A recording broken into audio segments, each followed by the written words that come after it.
नमस्ते सर। जयवर्ती साहब नमस्कार, दादा नमस्कार। जी दादा दादा प्रणाम। सबको नमस्कार। जी जी प्रणाम प्रणाम। क्या हाल है? बस सर आशीर्वाद है आप दोनों का। तो काफी गर्मी चल रही है, हमारे यहाँ पर सर्दी का मौसम आ गया है। क्या सर्दी है गर्मी है? अरे ये देखो हमारे यहाँ गर्मी है, काफी गर्मी है हमारे यहाँ, काफी गर्मी है। अच्छा, अभी टेम्परेचर दिखा रहा है 29 डिग्री सेंटीग्रेड। आज मॉर्निंग में क्या टेम्परेचर था जयवर्ती साहब आपके यहाँ पे? दादा अभी देखते हैं, मैं पहले फ़ारेनहाइट में सुबह अभी 51 है और सेल्सियस में होगा दादा अभी 11 है। हाँ, मॉर्निंग में कितना था? मॉर्निंग में होगा और कम होगा, 6-7 होगा, 6-7 ही होगा। मॉर्निंग में यहाँ पर 4 था। मॉर्निंग में 7 o'clock में 4 था। परसों दादा इट वाज बिलो फ्रीजिंग, नीचे आ गया था। तो जो सब पंप का पाइप है ना बाहर, उसको अब वो करना है, विंटराइज करना है, तो वही हम देख रहे हैं। तो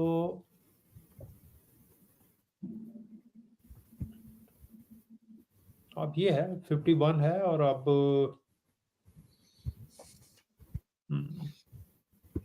तो शुरू किया जाए।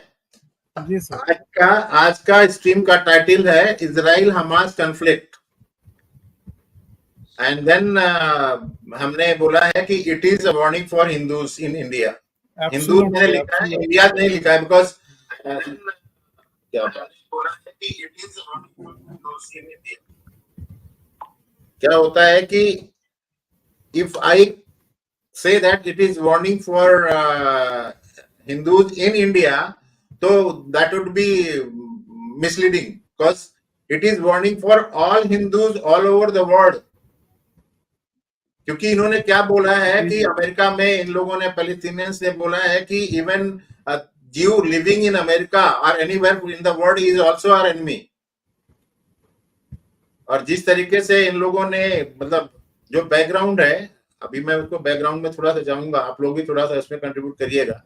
जो बैकग्राउंड है कॉन्फ्लिक्ट का वो क्या है? उस इलाके में जो अब्राहमिक क्या बोलते हैं, अब्राहमिक रिलीजन है, उसका सबसे जो पुराना रिलीजन तो यही है, जुडाइज्म ही है। अब ये है कि जुडाइज्म से ही क्रिश्चियनिटी निकल के बाहर आई, जुडाइज्म से ही इस्लाम निकल के बाहर आया।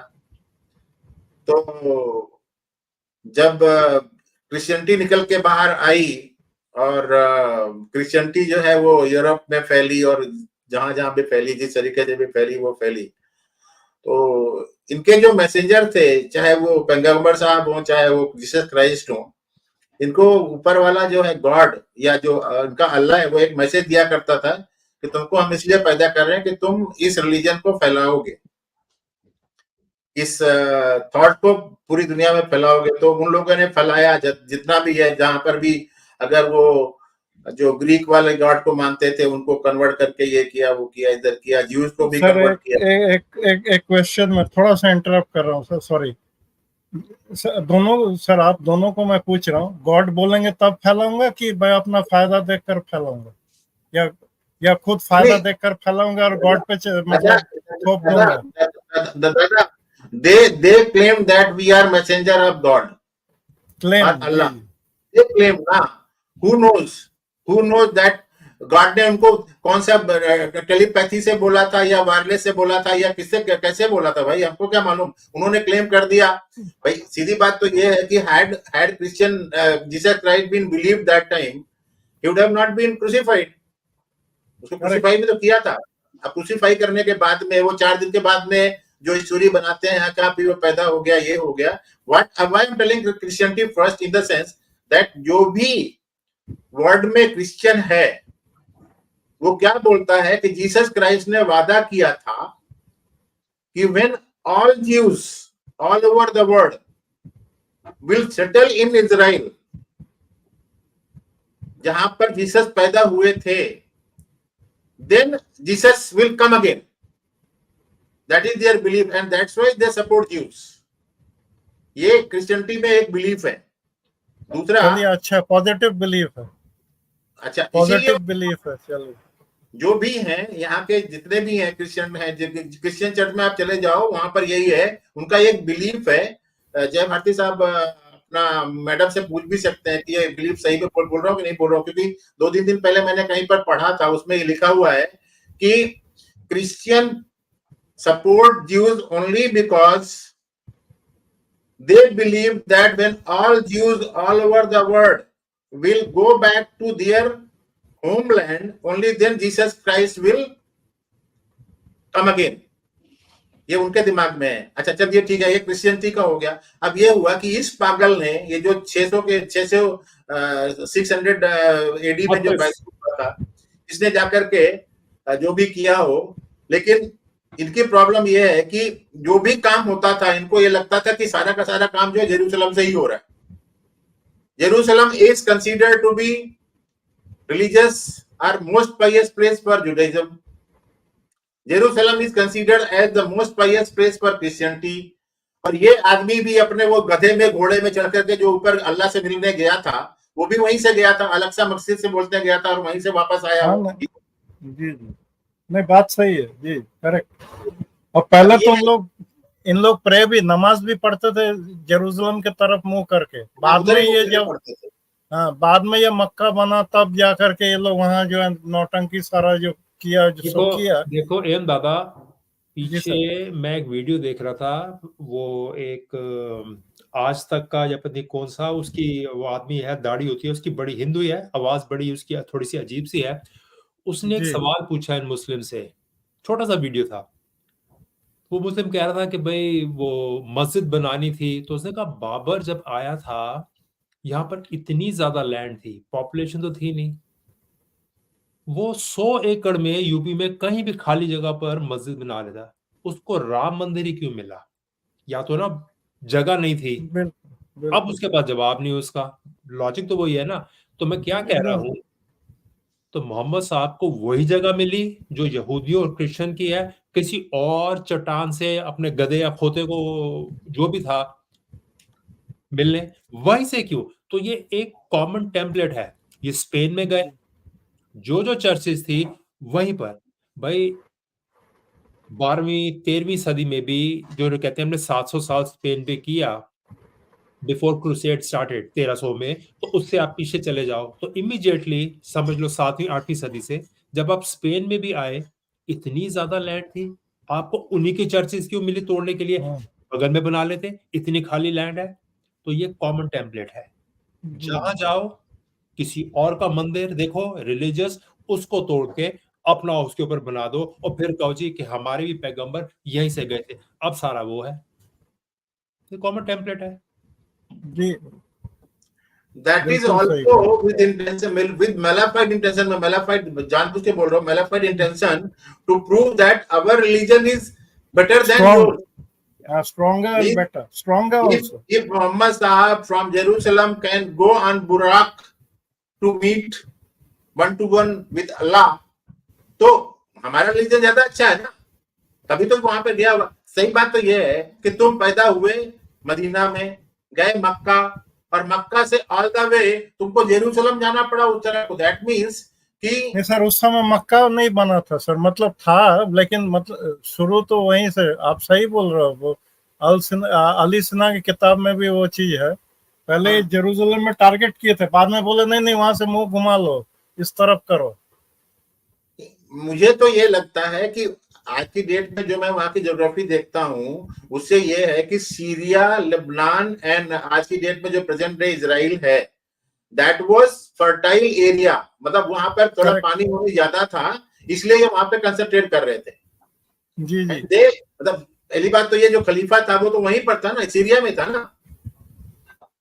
अब ये है कि इन लोगों ने, मतलब मैं ये एक बात बोल रहा हूं कि ज्यूज पहले थे, जैसे जैसे कुछ लोग तो कन्वर्ट हो गए, क्रिश्चियनिटी अपना ली, कुछ लोगों ने अपना मुस्लिम बन गए होंगे, मार काट दिया होगा, लेकिन जो बचे they were scattered all over the world. अब ठीक है, उनको ऊपर वाले ने कुछ अलग से दिमाग रखा है या कुछ भी कैपेबिलिटी दे रखी है, जिससे they are hard working, and कुछ भी अपना वो काम करते रहते हैं। तो हिटलर साहब को बड़ा तकलीफ हो गई कि ये लोग क्या, कौन है ये है, उन्होंने अपना मारना शुरू किया।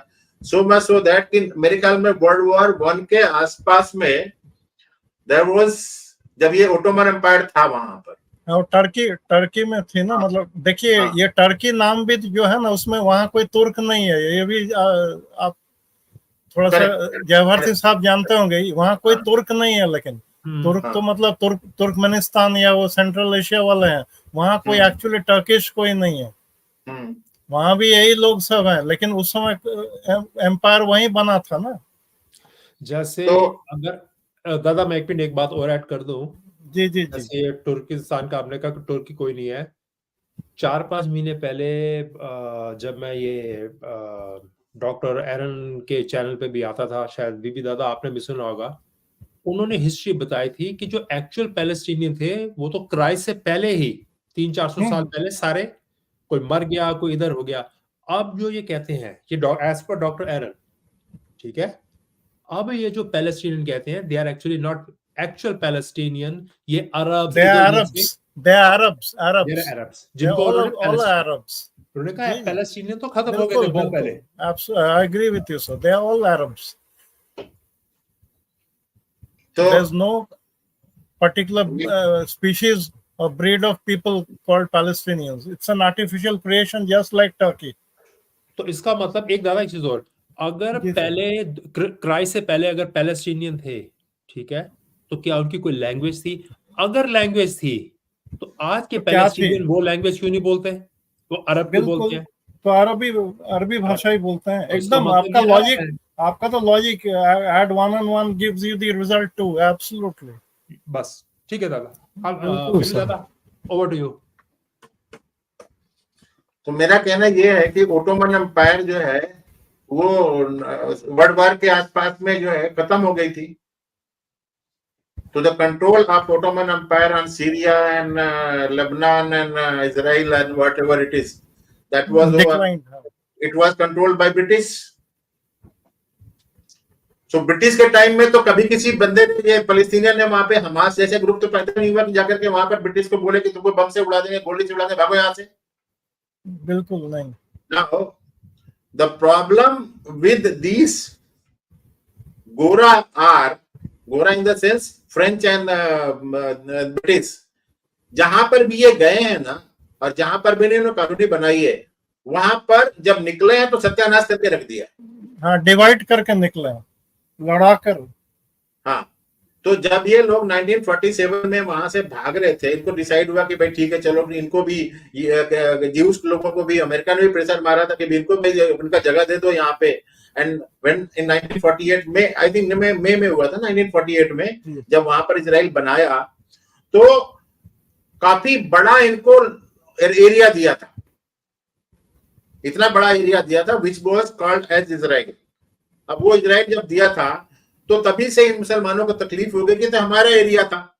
अरे तुम्हारा एरिया था तो तुमने ब्रिटिश को से झगड़ा क्यों नहीं किया कि तुम इसको इजराइल को क्यों दे रहे हो? उस समय शांति से क्यों बैठे रहे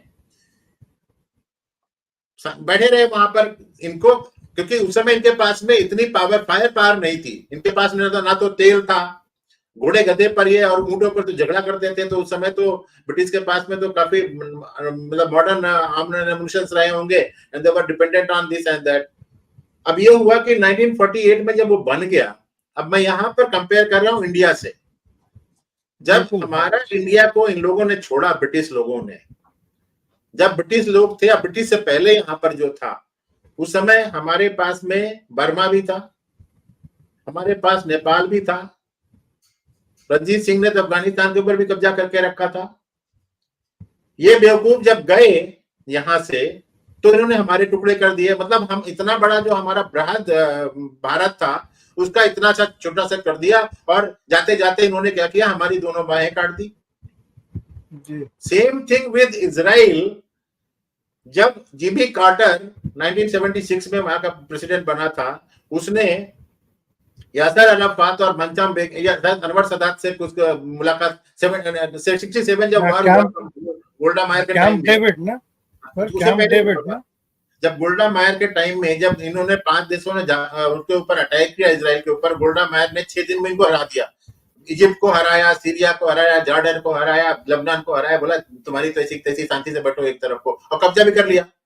तो जो गोलान हाइट था, Golan height which was captured from Egypt, correct, हाँ, उसको ले लिया इन लोगों ने। और इधर बाय द वे सर, हाँ, by the way sir, this Gaza Strip was also part of Egypt, लेकिन now it's not under their control, but it's basically part of Egypt. तो वही Okay. इजराइल ने क्या किया, इजराइल ने पूरा कब्जा करके, मतलब इजिप्ट का जो टेरिटरी है उसको कब्जा करके इनको पुश करके कि बोला तुम उधर जाके बैठो आराम से, पड़े रहो। और इस तरफ को वेस्ट बैंक में क्या किया, जो हैदराबाद का पूरा इलाका था उसको बोला तुम वेस्ट बैंक पर अलग तरफ को बैठो, ठीक है, अपना काम करो, हम आपको अलाउ करें यहाँ पे आने के लिए, जाने के लिए। कैंप डेविड में जो समझौता हुआ, जिमी कार्टर ने जो करवाया था सदात के साथ में मिलकर के और मनचन बेनिंग के साथ में मिलकर के, Sadat paid for it, Sadat को paid with his life, ना, paid with his life। मार दिया लोगों ने कि भाई तुमने उनके साथ में, इजराइल के साथ में समझौता क्यों किया, समझौता क्यों किया, समझौता इसलिए मारा गया था। जय भारती सर कुछ बोलना चाह रहे हैं शायद। हाँ दादा, जय भारती सर बोले सर। हाँ, मैं, अरे मेरे दिमाग से निकल गया। आप चलिए दादा, आप कंटिन्यू करिए, मेरे बैग। अच्छा, हाँ तो हाँ, ठीक है, आ गया था, ठीक है। एक आर्गुमेंट आता है कि इजराइल ने गोलन हाइट्स और वो जो 7 डे वॉर में ये टेरिटरीज कैप्चर कर ली। भाई मेरा सवाल है, अगर आपके घर पे कोई अटैक करता है और आपका हुआ नुकसान, उस नुकसान की भरपाई कैसे होगी? भाई हम बेवकूफ हिंदू तो है नहीं ना कि 71 में वार हुई, पूरा पीओके खाली पड़ा था और कोई नहीं जी, आपने उनको बिठा के 95,000 को खिलाया और वापस भेजा। यहूदियों को मैं सलाम करता हूं, उनका नहीं, 65 में लाहौर तक जब पहुंचे तो फिर वापस क्यों आ गए फिर? अच्छा, और एक चीज बताऊं सर, बांग्लादेश का when they were attacking Dhaka, general Jacob by the way is also a Jew, was told to return back. He didn't follow Manekshaw ji's orders, and later on he was court-martialed for this. It is on record, he was court-martialed, but he had a very good argument. He said there was no electricity, no means of communication, hence I could not comprehend that you would give me such an order not to attack Dhaka, but he did it for the good of the country. Yeah. So ultimately the charges didn't stand in the court martial, and he served till the last. नहीं, reinstated तो मतलब थे, मतलब suspend जब थे जितने, for a short period, but he had a very strong argument, very clever of him, I would say. Yeah. He said there was no electricity, there was no communication. How could I have communicated? I got it much later when I'd entered Dhaka. Thereafter I got your message. Everybody kept quiet at that time, na? लेकिन दिखाना है, one has to go through the motions of court martial to please everybody. हिंदुओं की strategic thought process बिल्कुल खत्म हो चुका है। तो इसीलिए सर मैं जनरल जेकब का नाम लिया। See how clever he is. अभी उधर ही आए। तो क्या हुआ कि जब ये इन्होंने 76 में या 77 में के आसपास में, 78 में कुछ हुआ था, वो जो करवा लिया, तो there was relatively peace in that area for some time being. लेकिन बाद में ये जो कुत्ते आ गए ना 78 में ईरान में, कुत्ते में बोलूंगा, कुत्ते बोलूंगा, शुअर बोलूं, क्या बोलूं उनको? भेड़िए। लोग ही तो लाए उनको, लोग ही तो लाए, अब लोग ही भुगत रहे हैं। सांप एलवी को हटा करके जब ये लोग वहां पर आए, तो उन लोगों ने क्या किया, उन लोगों ने धीरे धीरे करके फ्यूल करना शुरू कर दिया। पहले तो क्या किया, शिया सुन्नी वार चला, ईरान और इराक वार चला, 17 साल चला, सद्दाम हुसैन के साथ में लड़ाई लड़ते रहे लोग। अब प्रॉब्लम ये है, ईरान की प्रॉब्लम क्या है, मतलब वो अजीब तमाशा है। केसर ने उनको इतना प्लेंटी में रिसोर्सेज दे रखे हैं, मिनरल रिसोर्सेज जो नीचे से निकाल लेते हैं, और पॉपुलेशन कम है,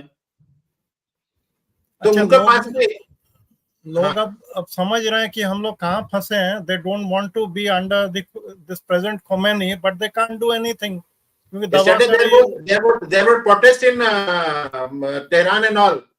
Why are you supporting Hamas? अभी कल परसों कोई फुटबॉल का मैच चल रहा था. हाँ, वही मैं बोलने जा रहा था. दे वर सपोर्टिंग इजराइल. उन्होंने They were supporting Israel. Yes. हाँ, ईरानियनों ने बोला कि ये पैलेस्टीनियन फ्लैग को शव इट अप योर, जहां भी आप समझ गए. हाँ, यही बोला बिल्कुल सर. वही मैं जस्ट बोलने जा रहा था. आप तुरंत मतलब we were thinking on the same platform sort of. यही इसको बोलते हैं टेलीपैथी. तो क्या हुआ कि 79 में जिस समय वो एक जो अपना मूवी भी बनी है, ग्रेट एस्केप, किताब लिखा है, जिसमें कि इन लोगों ने, ईरानियन ने करीब 100 या 200 अमेरिकन को हॉस्टेज बना लिया था. उसके बाद में उनको छुड़वाने के लिए वो करना पड़ा. From that day onward, what I feel is that the situation in Israel started deteriorating. दबा के पैसा मिलने लग गया फलस्तीनियों को, यासर अराफात को दबा के पैसा मिलने लग गया. हमारे यहाँ पर एक कुतिया आ गई थी जिसने उसको भाई बना लिया था और उसको नेहरू अवार्ड और गले में मिलना, ये उन्होंने सब शुरू कर दिया था. मतलब हमारे यहाँ पर तो ये लोग हमेशा से 47 से ही, जब से हमारा देश आजाद हुआ तब से वो लोग इजराइल को कभी तो उन लोगों ने रिकॉग्नाइज किया ही नहीं. तो अभी भी कांग्रेस दुविधा में है ना, कभी कुछ बोल रहा है, कभी कुछ बोल रहा है. देखिए अभी का स्टेटमेंट देखिए कांग्रेस का. Israel was recognized by India in 92 when Chandrasekhar was ruling. Chandrasekhar was having minority government supported by Congress. 4 महीने की गवर्नमेंट थी चंद्रशेखर की, और बड़े अच्छे and that's why Katsi Subramanian Swamy was law minister in that time. तो मेरा कहने का मतलब ये है कि वहां पर जो प्रॉब्लम चल रहा है, वो प्रॉब्लम चल रहा है कि उनको. जी सर. दादा एक मिनट, बीबी दादा रोक रहा हूं. देखो, यहूदियों की, इजरायलियों की स्ट्रेटेजिक थिंकिंग, उन्हें पता था कि 48 में या तो इंडिया ने नो कहा या अब्सटेन रहे इजराइल को अब्सटेन रहे. लेकिन न्यूज ये है कि 62 और 75 कारगिल, ये सपोर्ट किया पूरा. जितनी भी वॉर्स हुई इजराइल ने सपोर्ट किया. उनको शायद ये होगा कि कभी ना कभी इंडिया में सिचुएशन बदलेगी, ये कांग्रेस खत्म होगी, ये हिंदू तो हमको, इनको, हम इंडिया नहीं, गवर्नमेंट नहीं, हमको हिंदुओं को मेरा को लगता है ये. आप नहीं लगता नहीं, यही सही है सर. हकीकत यही है, यही हकीकत है कि हिंदू इंडिया में, भारत में 3000 या 2000 साल से यहूदी है, और यहूदी को कभी प्रॉब्लम नहीं हुई. यहूदी बस पार्ट एंड फैब्रिक ऑफ, एक धागा अलग आया, वो हमारा जो फैब्रिक है, कपड़ा जिससे बनता है, उसमें एक धागा वो जूज है, जूडिज्म है. ठीक है, मैंने कमीज डाली, उसके सैफरन के साथ में अगर मैं सफेद या ब्लू जो उनका लहन है, वो एक यहूदी धागा है. And I am proud of that कि उनकी कंट्रीब्यूशन है भाई, उनका घर है ये भी. अभी न्यूज आ रही है ऑस्ट्रेलिया से कि 4 अरब्स रात को पूछ रहे थे, भाई तुम्हें पता है ज्यूस कहां पर रहते हैं, हमें मारेंगे. फिर एक और था वाइट कंस्ट्रक्शन वर्कर, वो 2 यहूदी लड़कों कह रहा था ये झंडे को अंदर रख, नहीं तो मार दूंगा. मैं तो कहता हूं गुजरात में इनको फिर इन्विटेशन दो कि ऑल ओवर द वर्ल्ड, आप ऑस्ट्रेलिया में हो, ये हो, या जैसे पारसी आए थे, आपको पता है ना, यहूदी अगर आ गए तो वो टाटा जैसा एम्पायर, फिर भाई वो तो ब्रेन पावर है, उनकी डिटर्मिनेशन है. आप एक जगह दे दो उनको कि ये लो जी, मिनी इजराइल बना दो यहाँ पर. क्यों नहीं? थॉट है, कल आया इंडिया आ जाओ, दोबारा इंडिया आ जाओ, ओपन. ये तो बहुत पहले केरला गए थे, बहुत जगह जहां बसे हैं, कलकत्ता में भी सिनागोग है. अभी तो पॉपुलेशन कम. इसका कारण यही है कि India was the first country, in spite of being ruled by British, India was the first country जो, या उससे पहले, मतलब मैं तो जब वहां पर मुसलमान आया, इस्लाम आया वहां पर, और वो लोगों ने भागना शुरू किया, तो यूरोपियन कंट्रीज वर होस्टाइल. ये लोग तो इसके थे पूरा इलाके में, तो वहां पर तो काफी एम्प्लॉयमेंट भी इधर रहता है ना, तो दे प्रिफर्ड इंडिया. एंड इंडिया वालों ने उस समय के राजा महाराजा जिन लोगों ने थे, उनको आराम से यहाँ पे रहने दिया. मुसलमान तो यहाँ पर, जैसे मैंने पहले वाले एपिसोड में बताया कि मुसलमान यहाँ पर पूरे हिंदुस्तान में कभी रूल नहीं कर पाया। They were spread all over India. बिल्कुल बंगाल बिल्कुल, में ये भी थे, पूरा 1000 साल साउथ वाला में भी कहानी थे। तो झूठ है। हम लोग तो उनको ये है कि उन्होंने जब यहाँ पे इजराइल बना है तो lot of Jews from India have settled over there, so they are influencing the policy of Israel irrespective of who is governing us. They will never go against India, क्योंकि उनको मालूम है कि जिस तरीके से वहां पर वो बैठे हैं, चारों तरफ से मुसलमान बैठे हैं, कभी भी मौका मिलेगा उनको खा जाएंगे। वैसे तो हम बैठे हैं, हमारे चारों तरफ क्या है, हमारे दुश्मन बैठे हैं। एक तरफ पाकिस्तान बना के रखा है, बांग्लादेश बना के रखा है, ऊपर चाइना बना के रखा है, श्रीलंका भी कम नहीं है। तो मेरा कहने का मतलब यह है कि जब जो इजराइल में प्रॉब्लम चल रही है, अगर तुम लोगों ने किसी के ऊपर कब्जा कर लिया तो तुम्हारे हिसाब से वो जो वक्त के हिसाब से वो तुम्हारी जमीन हो गई। अब तुम ये सोचते हो कि वो जमीन हमारी है क्योंकि हम लोगों ने वहां पर राज किया था, ओटोमन ने राज किया था, हमारे खलीफा लोगों ने राज किया, तो हमारी जमीन हो गई। अरे दूसरों की जमीन में कब्जा कर लोगे, अगर तो वो फिर हम भी तो तुम्हारे कोई हम भी तो अफगानिस्तान तक राज किए, फिर हम भी चले जाते हैं भाई, वापस लौटा दो हमें। हमारे यहाँ पर क्या कर रहे हैं लोग, यही तो इसीलिए मैंने बोला है कि अ warning for Hindus, since they think that our ancestors have ruled over Hindus all over India, so we have got claim of again ruling on them। और इसीलिए मैं बोल रहा हूँ कि ठीक है, वहां पर वो इस फीलिंग से इजराइल को खत्म करना चाहते हैं कि उसको खत्म कर देते हैं। इसी फीलिंग से ये कटवे मैं बोल रहा हूँ, ये कटवे हिंदुस्तान में हमारे हर एक हिंदू के दुश्मन है और हमारे यहाँ भी वो खत्म करना चाहते हैं। ये हमारे लिए वार्निंग है। तो वही तो सर मैं जो बोल रहा था, चारों तरफ तो दिख रही है ना, आम मुसलमान भी बोल रहा है कि हम we stand with Hamas. Palestinian flag दिखा रहा, दिल्ली में दिल्ली का फोटो दिखा रहा था, सरकार चुप बैठी है। अच्छा आप ट्विटर देख ले, ट्विटर में बहुत मिलेंगे आपको। We are Muslim first and then we are Indian, ऐसा करके बोल रहे हैं सारे लोग। इस समय तो अमेरिका में ये जो यूट्यूबर्स नहीं होते, जैसे हमारे भी यूट्यूबर हैं, तो मैं और मेरी वाइफ कल देख रहे थे, पता नहीं कौन था सडनली आ गया, तो एक अमेरिकन वाइट न्यूयॉर्क में या वॉशिंगटन डीसी में, जहाँ ये प्रो पैलेस्टीनियन, तो एक लड़की who is born and raised in US, ठीक है, पैलेस्टीनियन वही डाला हुआ है और वही चेकर्ड डाला हुआ। उससे वो पूछता है कि आर यू अमेरिकन? उससे अमेरिकन, हाँ, नो, उससे कहा नो, उससे कहा so you are born and raised, उससे कहा या but I am not American first. वही बात हो गई इंडिया में, पूछो, उसने कहा कि वीडियो संविधान है या कुरान है। अब इन्होंने बड़े समझदार है ना, है तो एक्चुअली कन्वर्टेड भारतीय हिंदू ही है ना, जो कि एक हमारी शान है और एक हमारी वो है। कम से कम उस लड़की ने सच तो बोला कि I am not American, I am first Muslim first, चाहे कि वो पैदाइशी यहाँ की है। I am an naturalise American citizen, मेरी वाइफ बॉर्न सिटीजन है। फर्क है जो यहाँ पे पैदा हुआ है किसी उसके भी। तो अगर मुसलमान का बच्चा जो यहाँ पैदा हुआ है, जो लेजिटिमेट अमेरिकन है बॉर्न, उसके दिमाग में वही चीज, तो फिर बात तो आ गई ना। तो ये कॉमन नैरेटिव है थ्रू आउट। अच्छा, एक विशफुल थिंकिंग बोल के कल मैं ये सोच रहा था, कल परसों, कि I would like to see India और इजराइल में एक पैक्ट हो, a war on one is a war on another. Just imagine जब भारती साहब had Sonia Gandhi चमचा would have been ruling over us in India at this time, क्या होता था?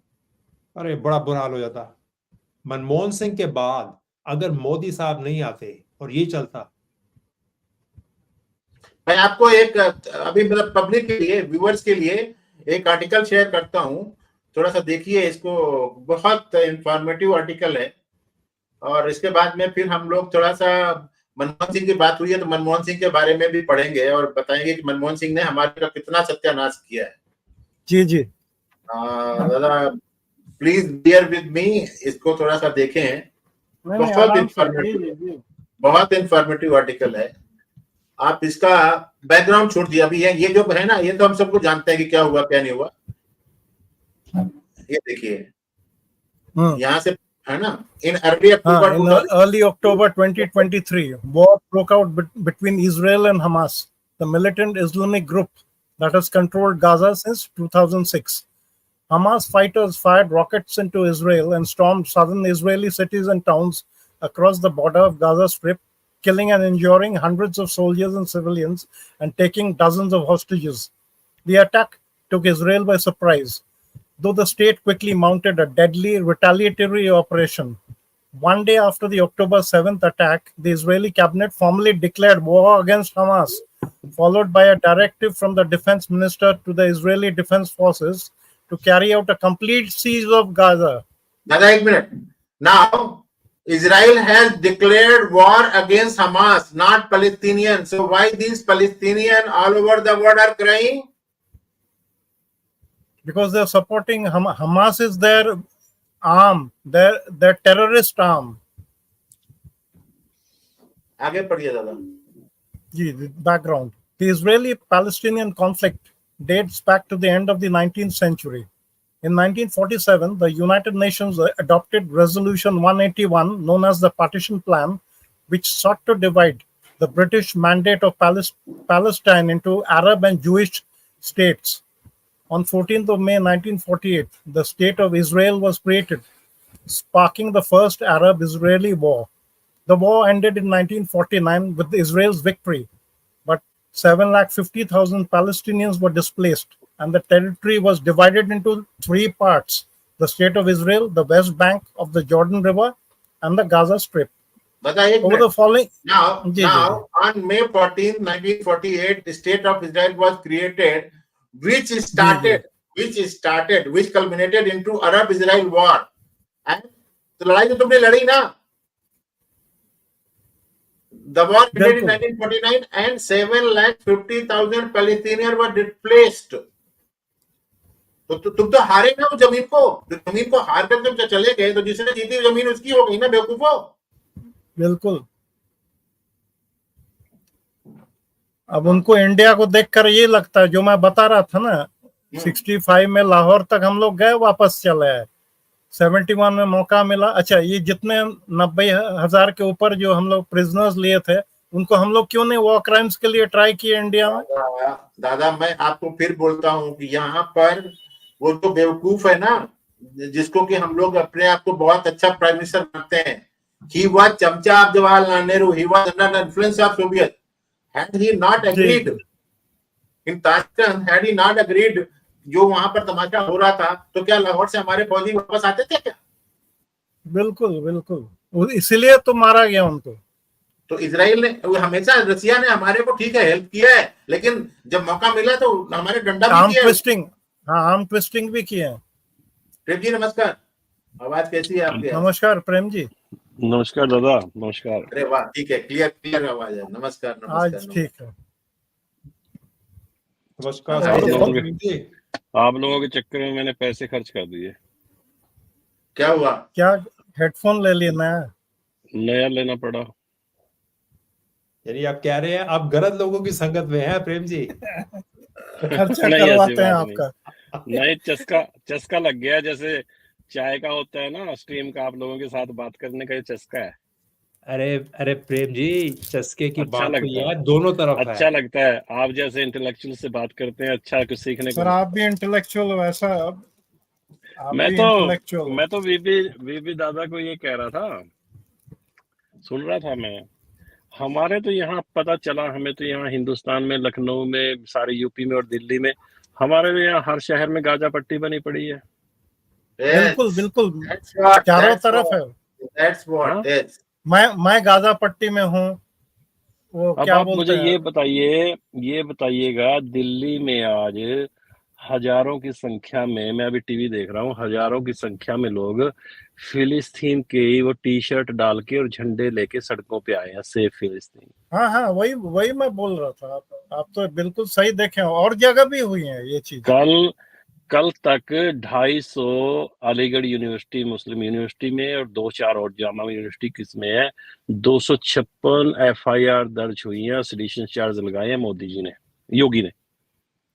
बिल्कुल तो सर ये एक स्टेट सिर्फ करेगी और बाकी लोग ताकते रहेंगे, तो ये लोग सर पे चढ़ते जा रहे हैं ना इस वजह से।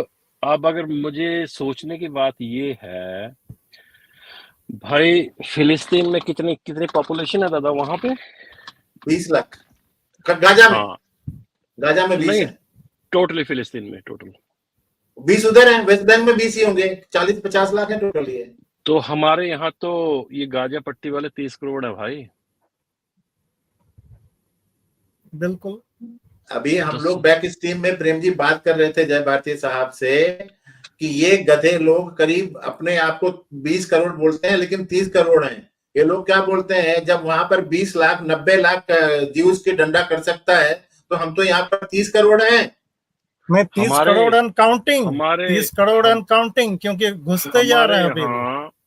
हमारे यहाँ तो वो तो भाई देखो, मैं इजराइल लोगों के बीच में रहा हूँ, वहां तो जो घर पे खाना भी बनाती है कोई लेडी, चाहे वो बुड्ढी है, वो मिलिट्री प्रोफेशनल ट्रेंड है। हर बंदे को 4 साल मिलिट्री में सर्व करना पड़ता है, वो ट्रेंड है वो लोग। उनको हथियार भी चलाना आता है, उनके पास हथियार भी हैं। हमारी तो 90% पॉपुलेशन जो है यहाँ सनातन की ऐसी है जिनके घर में डंडा भी नहीं है, जिनको लड़ाई का भी नहीं पता, जो उस गली में से नहीं निकलते जहाँ पे मुर्गा कटता है या चिकन की दुकान है। मजूमदार दादा, विशाल रावल को जवाब दे दो दैट डॉक्टर साहब, आपका आज मैसेज आया था, he is safe, hello and hearty, but he is not doing stream, तो यहाँ पे जुड़ नहीं पाएंगे वो। जी जी जी, विशाल रावल बोल रहे हैं ना, आप क्या यहूदी को, आप भारतीय मूल के यहूदी को अपने लाइफ में जोड़ो, वो इस समय नहीं जुड़ पाएंगे वो। मैंने परसों डॉक्टर साहब को तुफेल चतुर्वेदी जी की उस पे देखा था लाइव, तो उन्होंने उसको बुलाया था, वो गाड़ी में बैठे हुए थे अपना डॉक्टर साहब, तो मैं भी था जी वहां, मैंने भी देखा है। हाँ, बस मेरे को यही था कि ही इज सेफ, फिर उसके बाद मैं फिर निकल गया उनकी स्ट्रीम से, परसों की बात है। संदीप, ये नहीं चलेगा, बाहर मत रहा करो, अंदर आओ। तो आपके मतलब की स्ट्रीम करके रखी है क्या? जय हिंद, सत श्री अकाल, वंदे मातरम, जय श्री राम बोलते रहते। तो दादा सवाल ये है कि अगर ये मैटर, ये जो गाजा पट्टी वाला मैटर दिल्ली में या इंडिया में कहीं भी उठ जाता है, तो are we capable to protect ourselves? Absolutely not. We are sitting ducks, Prem ji, we are sitting ducks, we are fools sitting ducks, let me add that too. Prem ji, कल कांग्रेस वर्किंग कमेटी ने क्या रेजोल्यूशन पास किया? हाँ जी, कल कांग्रेस वर्किंग कमेटी ने क्या resolution pass किया? We are with Palestinians. या so we are sitting duck, as Jai Bharti says, we are sitting duck at the hand of our own people. और ये देखिएगा, अभी का जो लेटेस्ट न्यूज है, यहाँ पे इन्होंने जो ये लेबनान है ना, लेबनान ने भी इसमें अपना मिसाइल वगैरह मारी है उस पे, वहां पे इजराइल में। तो ये अब जैसे ही लेबनान उसके साथ जुड़ा है, ये हमारे ताऊजी हैं, जो क्या नाम है इनका, आपके प्रेसिडेंट बाइडेन साहब को भी थोड़ी सी हाजत हुई है, उन्होंने भी अब थोड़ा सा स्टेटमेंट दी है कि उन्होंने भी भेज दिया यहाँ पे अपना जो कुछ भेजना था। तो यहाँ अब ये लड़ाई यहीं तक नहीं रहेगी, ये लड़ाई बढ़ेगी। और प्रेम जी, थोड़ा सा खत्म कर लेते हैं, थोड़ा पब्लिक को मालूम पड़ जाए कि ये कॉन्फ्लिक्ट का ओरिजिन क्या है ना? हाँ, बिल्कुल। Over the following years, tension rose. Over the following years, tensions rose in the region, particularly between Israel and Egypt, Jordan and Syria. Following the 1956 Suez Crisis and Israel's invasion of the Sinai Peninsula, Egypt, Jordan and Syria signed mutual defense pacts in anticipation of a possible mobilization of Israeli troops. In June 1967, following a series of maneuvers by Egyptian President Abdel Gamal Nasser, Israel preemptively attacked Egyptian and Syrian air forces, starting the Six-Day War. This President Abdel Gamal Nasser was very, very close friend of our idiot first Prime Minister and his daughter. हमारे यहाँ पर जो Africa Avenue का road है उसका नाम पहले लिखा जाता है अब्दुल गम्मल नासिर मार्ग लिखा हुआ है। आईआईटी से सीधा सीधा रोड जाता है ना नीचे की तरफ को, जी जी जी, रिंग रोड की तरफ को, उसका नाम ही अब्दुल गम्मल नासिर मार्ग है। साला तो अभी भी किसी हिंदू को ये वो है कि ये नेहरू देवर हिंदूस, थिंक अबाउट इट। जो हिंदू बोलता है वो सबसे बड़ा कुत्ता है, पागल है साला, अगर उनको हिंदू कोई बोलता है तो मैं तो ये बोलूंगा। After the war, Israel gained territorial control over the Sinai Peninsula and the Gaza Strip from Egypt, the West Bank and East Jerusalem from Jordan, and the Golan Heights from Syria. 6 years later, in what is referred to as the Yom Kippur War or the October War. अच्छा, ये Yom Kippur उनका वो new year का festival है, और इसी समय 6 अक्टूबर को ये अटैक करते हैं हमेशा। ये क्या देखिए, पूरा दिवाली होता है ना, ये that's like Diwali for them. In what is referred to as the Yom Kippur War or the October War, Egypt and Syria launched a surprise two-frontal attack on Israel to regain their lost territory. The conflict did not result in significant gains for Egypt, Israel, or Syria, but Egyptian President Anwar al-Sadat declared the war a victory for Egypt, as it allowed Egypt and Syria to negotiate over previously ceded territory. Finally, in 1979, following a series of ceasefires and peace negotiations, representatives from Egypt and Israel signed the Camp David Accords, a peace treaty that ended the 30-year conflict between Egypt and Israel. Even though the Camp David Accords, even though the Camp David, sorry दादा, अब आपको interrupt कि मैं जोड़ दूं इसमें, जो मेरे को बहुत रिसेंटली पता चला। अनवर सदात को इजिप्ट में जब मिलिट्री परेड के ड्यूरिंग मारा था ना, हाँ, टैंक का मतलब वो टरेट घुमा दिया था ना उनके तरफ सलामी के तौर पर, उसी समय गोली मतलब चला दिया। ठीक है, आपको पता है कि उसके साथ में कौन बैठा हुआ था अनवर सदात के साथ? नहीं सर, जी नहीं sir. Hosni Mubarak, the young air force guy who ruled for 40 years. तो आपको नहीं लगता कि उसका हाथ हो सकता है उसमें? उसको क्यों नहीं मारा? बिल्कुल। ये जो एमपी है ये कहाँ पैदा हुआ था जय भारती साहब? मुस्लिम ब्रदरहुड पैदा तो इजिप्ट में ही हुआ ना? हाँ, इजिप्ट में। Hosni Mubarak was champion of Muslim Brotherhood, the person who will talk even one word with Israel was considered as enemy of Israel, Egypt. उसने मुबारक ने मरवाया था उसको। Even though the Camp David Accords improved relations between Israel and its neighbors, the question of Palestinian self-determination and self-governance remained unresolved. In 1987, hundreds of thousands of Palestinians living in the West Bank and Gaza Strip rose up against the Israeli government in what is known as the First Intifada. The 1993 Oslo I Accords mediated the conflict, setting up a framework for the Palestinians to govern themselves in the West Bank and Gaza, and enabled mutual recognition between the newly established Palestinian Authority and the Israel's government. In 1995, the Oslo II Accords expanded on the first agreement, adding provisions that mandated the complete withdrawal of Israel from 6 cities and 450 towns in the West Bank. In the year 2000, sparked in part by Palestinian grievances over Israel's control over the West Bank, a stagnating peace process, and former Israeli Prime Minister Ariel Sharon's visit to the Al-Aqsa Mosque, the third holiest site in Islam. In September 2000, Palestinians launched the Second Intifada, which would last until 2005. In response, the Israeli government approved the construction of a barrier wall around the West Bank in 2002, and despite opposition from the International Court of Justice and the International Criminal Court. Factionalism among the Palestinians flared up when Hamas won the Palestinian Authority's parliamentary elections in 2006, deposing long-time majority party Fatah. This gave Hamas, a political and militant movement inspired by the Palestinian Muslim Brotherhood, control of the Gaza Strip. Gaza is a small piece of land on the Mediterranean Sea that borders Egypt to the south and has been under the rule of semi-autonomous Palestinian Authority since 1993. The United States and the European Union, among others, did not acknowledge Hamas's electoral victory, as the group has been considered a terrorist organization by Western governments since the late 1990s. Following Hamas's seizure of control, violence broke out between Hamas and Fatah. Between 2006 and 2011, a series of failed peace talks and deadly confrontations culminated in an agreement to reconcile. Fatah entered into a unity government with Hamas in 2014.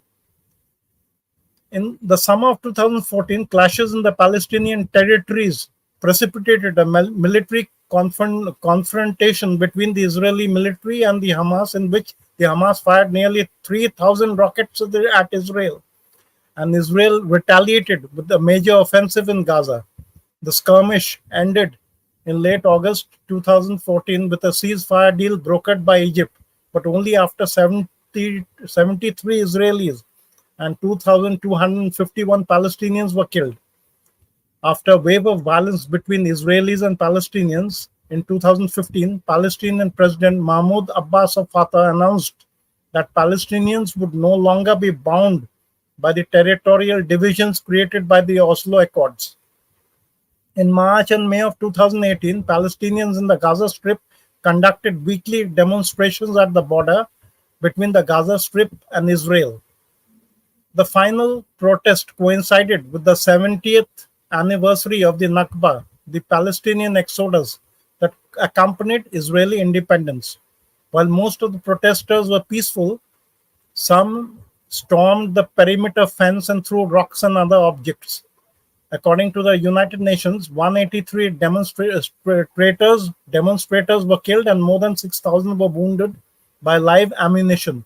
The tense political atmosphere resulted in a return to disunity between Fatah and Hamas, with Mahmoud Abbas's Fatah party controlling the Palestinian Authority from the West Bank and Hamas de facto ruling the Gaza Strip. This is important, sir. This is very, very important. This is very, very important. यहीं से सुनो, यहाँ से शुरू हो रहा है मामला. जी. Fatah is ruling West Bank and Hamas is ruling Gaza Strip. Ji.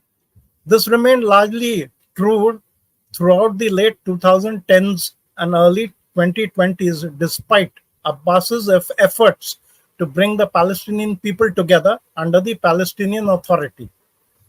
In May of 2018, fighting once again broke out between Hamas and the Israeli Defense Forces in what became the worst period of violence since 2014. Before reaching a ceasefire, militants in Gaza fired over 100 rockets into Israel. Israel responded with strikes on more than 50 targets in Gaza during the 24-hour flare-up. The Donald J. Trump administration set achieving an Israeli-Palestinian deal as a foreign policy priority. In 2018, the Trump administration canceled funding for the United Nations Relief and Works Agency, which provides aid to the Palestinian refugees, and relocated the U.S. Embassy from Tel Aviv to Jerusalem, a reversal of a long-standing U.S. policy. Ye bhi important hai, sir. Yes. Relocation of the U.S. Embassy from Tel Aviv to Jerusalem. This was strategic. A reversal of a long-standing U.S. policy. That is why they are saying a reversal of a long-standing U.S. policy. The decision to move the U.S. Embassy was met with applause from the Israeli leadership, but was condemned by Palestinian leaders and others in the Middle East and Europe. Israel considers the complete and united Jerusalem its capital, while Palestinians claim East Jerusalem as the capital of a future Palestinian state. In January 2020, the Trump administration released its long-awaited Peace to Prosperity plan, which was rejected by the Palestinians due to its support from future Israeli annexation of settlements in the West Bank and control over an undivided Jerusalem. In August and September 2020, the United Arab Emirates and then Bahrain agreed to normalize relations with Israel, making them only the third and fourth countries in the region, following Egypt in 1979 and Jordan in 1994 to do so. The दादा agreements. दादा, जी. in August and September 2020, UAE and Bahrain agreed to normalize relations with Israel. Because of whom? Because of Trump administration. Absolutely. Mike Pompeo लिखता है अपने book में, mic पेम्पियो book मैंने कल पूरा chart गया हूं, उसका कितना एफर्ट किया इस भाई ने इनको लाने के लिए, एक लाइन पे लाने के लिए. आगे बढ़िए थोड़ा सा, बैकग्राउंड रिकॉर्ड उसके आएगा. बाद followed by Egypt in 1979 and Jordan in 1994. The agreements, named the Abraham Accords, came more than 18 months after the United States hosted Israel and several Arab states for ministerial talks in Warsaw, Poland, about the future of peace in the Middle East. Palestinian leader Mahmoud Abbas of Fatah rejected the accords, as did Hamas. देखिए फतह और Hamas. दादा एक minute, again, जी sir, it is my firm belief, firm conviction, had Trump or Republican been here in USA, पक्की बात है, ये जो कल हुआ ना वहां पर 7 तारीख को, ये this नहीं would होता. never happen. Never This have idiot happened. Biden has kept Abraham Accord on hold. Correct. And now Saudi is saying, bloody, what is this? If you are keeping it in hold, I'm getting out of Abraham Accord. क्या मतलब है? Just because अगर Abraham Accord implement होता है तो Trump will get the fame. इसके लिए Biden को, ये वही है, कांग्रेस चाहती है जो बीजेपी ने काम किया उसको होल्ड में कर दो, ये मतलब है इनका. इसलिए मैं बोल रहा था कि Biden administration is responsible for whatever has happened in Israel on 7th. In October 2020, an Israeli court. जी सर. एक चीज तो ये भी बोलते हैं कि the creation of ISIS, it's Obama's. I think Obama creation. There's no doubt, sir. Definitely we agree. आप की बात पढ़ी है, उसमें सीधा ओबामा को गाली देता, बोलता उसने तो पाला इनको, बड़ा किया, और बोले हमारे सिर पे पड़ गया वो लोग. फिर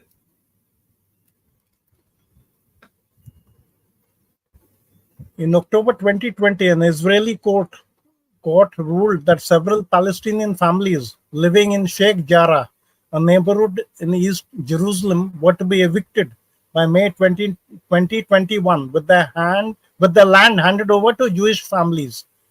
In February 2021, several Palestinian families from Sheikh Jarrah filed an appeal to the court ruling, prompting protests around the appeal hearings and the ongoing legal battle around property ownership and the forceful displacement of Palestinians from their homes in Jerusalem. In late April 2021, Palestinians began demonstrating in the streets of Israel to protest the pending evictions, and residents of Sheikh Jarrah, along with other activists, began to host nightly sit-ins. मतलब शाहीन बाग वाला ही मतलब situation थी वो. शाहीन बाग या ये किसानों का आंदोलन जो हो रहा था वो धमाका हो गया. In early May, after a court ruled in favor of the evictions, the protests expanded, with Israeli police deploying force against demonstrators. On May 7th, following weeks of daily demonstrations and rising tensions between protesters, Israeli settlers and the police during the month of Ramadan, violence broke out at the Al-Aqsa Mosque compound in Jerusalem, with Israeli police using stun grenades, rubber bullets, and water cannons in a clash with protesters that left hundreds of Palestinians wounded. Dada, एक minute. Now I am drawing a parallel between farmer agitation in India in 2021 and this agitation there by Palestinians. Now Palestinians are indirectly funded by China. Farmer agitation has been indirectly funded by China only. Yes, sir. So simultaneously, that's why Jews are being attacked by Palestinians and Hamas or whatever it is. We are here attacked by our own bloody idiots and of course follower of religion of peace. दोनों को एक ही हालत करके रखा है. देखो, और मजा कौन ले रहे हैं? जो साला ना तो बुद्धिस्ट है, ना हिंदू है, ना क्रिश्चियन है, ना कुछ भी है, वो ना नाटक कर रहे हैं. After the clashes in Jerusalem, after the clashes in Jerusalem's old city, tension increased throughout East Jerusalem, compounded by the celebration of Jerusalem Day. On May 10th, after several consecutive days of violence throughout Jerusalem and the use of lethal and non-lethal force by the Israeli police, Hamas, the military group which governs Gaza and other Palestinian militant groups, launched hundreds of rockets into Israeli territory. Israel responded with artillery bombardments and airstrikes, several of which killed more than 20 Palestinians against targets in Gaza. While claiming to target Hamas, other militants, such as those from Palestinian Islamic Jihad and their infrastructure, including tunnels and rocket launchers, Israel expanded its aerial campaign and struck non-military infrastructure, including residential buildings, media headquarters, and refugee and healthcare facilities. On 21st of May 2021, Israel and Hamas agreed to a ceasefire brokered by Egypt, with both sides claiming victory. More than 250 Palestinians were killed and nearly 2,000 others wounded, and at least 13 Israelis were killed over the 11 days of fighting. Authorities in Gaza estimate that tens of millions of dollars of damage was done, and the United Nations estimates that more than 72,000 Palestinians were displaced by the fighting. Following the outbreak of war between Israel and Hamas on 7th of October 2023, President Joe Biden made a strong statement of support for Israel. On the same day that Israel declared war against the terrorist group, the United States announced that it would send renewed shipments of arms and move its Mediterranean Sea warships closer to Israel. While the UN Security Council called an emergency meeting to discuss the renewed violence, the members failed to come to a consensus statement. Given the history of brutality when Israel and Palestinian extremist groups have fought in the past, international groups quickly expressed concern for the safety of civilians in Israel and the Palestinian territories, as well as those being held hostage by militants in Gaza. In the first 2 days of fighting, approximately 800 Israelis and 500 Palestinians were killed. Increasing loss of life is of primary concern in the conflict. While the United States did not immediately confirm reports that Iranian intelligence and security forces directly helped Hamas plan its October 7th attack, Iran has a well-established patronage relationship with Hamas and other extremist groups along the Middle East. In addition to worries that attacks were a signal from Iran that is prepared to escalate its malign influence in various Middle Eastern conflicts, experts have expressed concern that another extremist group with Iranian backing, the Hezbollah, will be drawn into the war, thereby expanding the conflict between Israeli and Palestinian borders. On October 9th, reports surfaced that the Israeli Defense Forces was firing at targets within Lebanon, where Hezbollah is based. An Israeli statement on the matter did not clarify the purpose of the cross-boundary operation. A 2023 effort by the United States to help broker a normalization accord between Israel and Saudi Arabia was thrown into chaos by the October conflict. Saudi Arabia has long advocated for the rights and safety of the Palestinian Arab populations in Israel, the West Bank, and Gaza, especially in Gaza, whose populations are now in the path of IDF operations, jeopardizing the progress the Israelis and the Saudis made toward common understanding. Amitabh दादा, एक minute, मैं कुछ बोल रहा हूँ. Hello, नमस्कार सब. बिल्कुल बोलिए सर. क्यों नहीं सर, बोलिए. मेरी ना अभी मीटिंग स्टार्ट होने वाली, 2 मिनट में मैं चला जाऊंगा. बस मैं ये कहना था कि 1960s में जॉर्डन ने इन सभी पैलेस्टीनियंस को दिया था, अपनी यहाँ शरण दी थी. तो इन्होंने जॉर्डन के किंग के ऊपर ही कुछ करना शुरू कर दिया, उसे ब्लैक सितंबर कहते हैं. हाँ जी. पाकिस्तानी है ना, जनरल जियाउल हक, इन्होंने अपनी फौज वहां भेजी थी. वो तो ब्रिगेडियर था, खुद था उस समय वहां पे. खुद गया था. खुद गया था वहां पे, ब्रिगेडियर था वो. और वहां जाके उसने बहुत पैलेस्टीनियंस को मारा था. ये जो बाजवा तो साहब सर ये तो प्राइवेट सिक्योरिटी एजेंसी है ना। ये लोग ये मर्सनरीज हैं, इनको ये वैगनर ग्रुप है ना जो रसिया का, उस तरीके के कुत्ते हैं ये लोग, जो पैसा देगा वहां पे जाके लड़ेंगे, उनको ट्रेनिंग भी देंगे ये लोग। दादा अभी ये जो बाजवा साहब ने बोला ना कि पैलेस्टीनियों को शरण दी, मैंने प्राइवेट लिंक में एक वो डाला है, प्राइवेट उसमें लिंक, गैब्रियल ब्रिजेट करके एक लेबनान क्रिश्चियन है, आप उसको कभी सुनना कि कैसे लेबनान ने 70s या 60s में अपने बॉर्डर खोले पैलेस्टीनियन को, आज लेबनान के पास कंट्री नहीं है, दे टुक ओवर। राइट, ये लिंक है, कभी देखना सुनना इसको। तो वहां तो क्रिश्चियंस थे ना सर, सबको तो खत्म कर दिए लोग घुसकर। वही बता रही है, इसलिए इन्हें कोई शरण देने को तैयार नहीं है, कोई मैं इजिप्ट, तो सीरिया।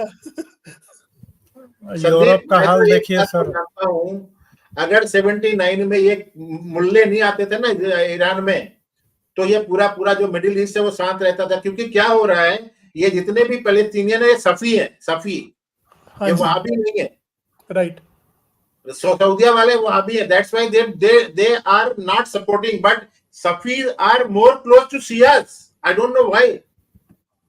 लेबनान में भी सफी है, यहाँ पर भी सफी है, कुछ वो पूरा पूरा इजिप्ट में भी सफी है, कुछ सफी हनाफी, कुछ होता है ना, 4 सेक्ट होते हैं ना सुन्नीस के, उसमें से एक ये गधे लोग हैं, और इनको कभी भी सऊदिया सपोर्ट नहीं करता है।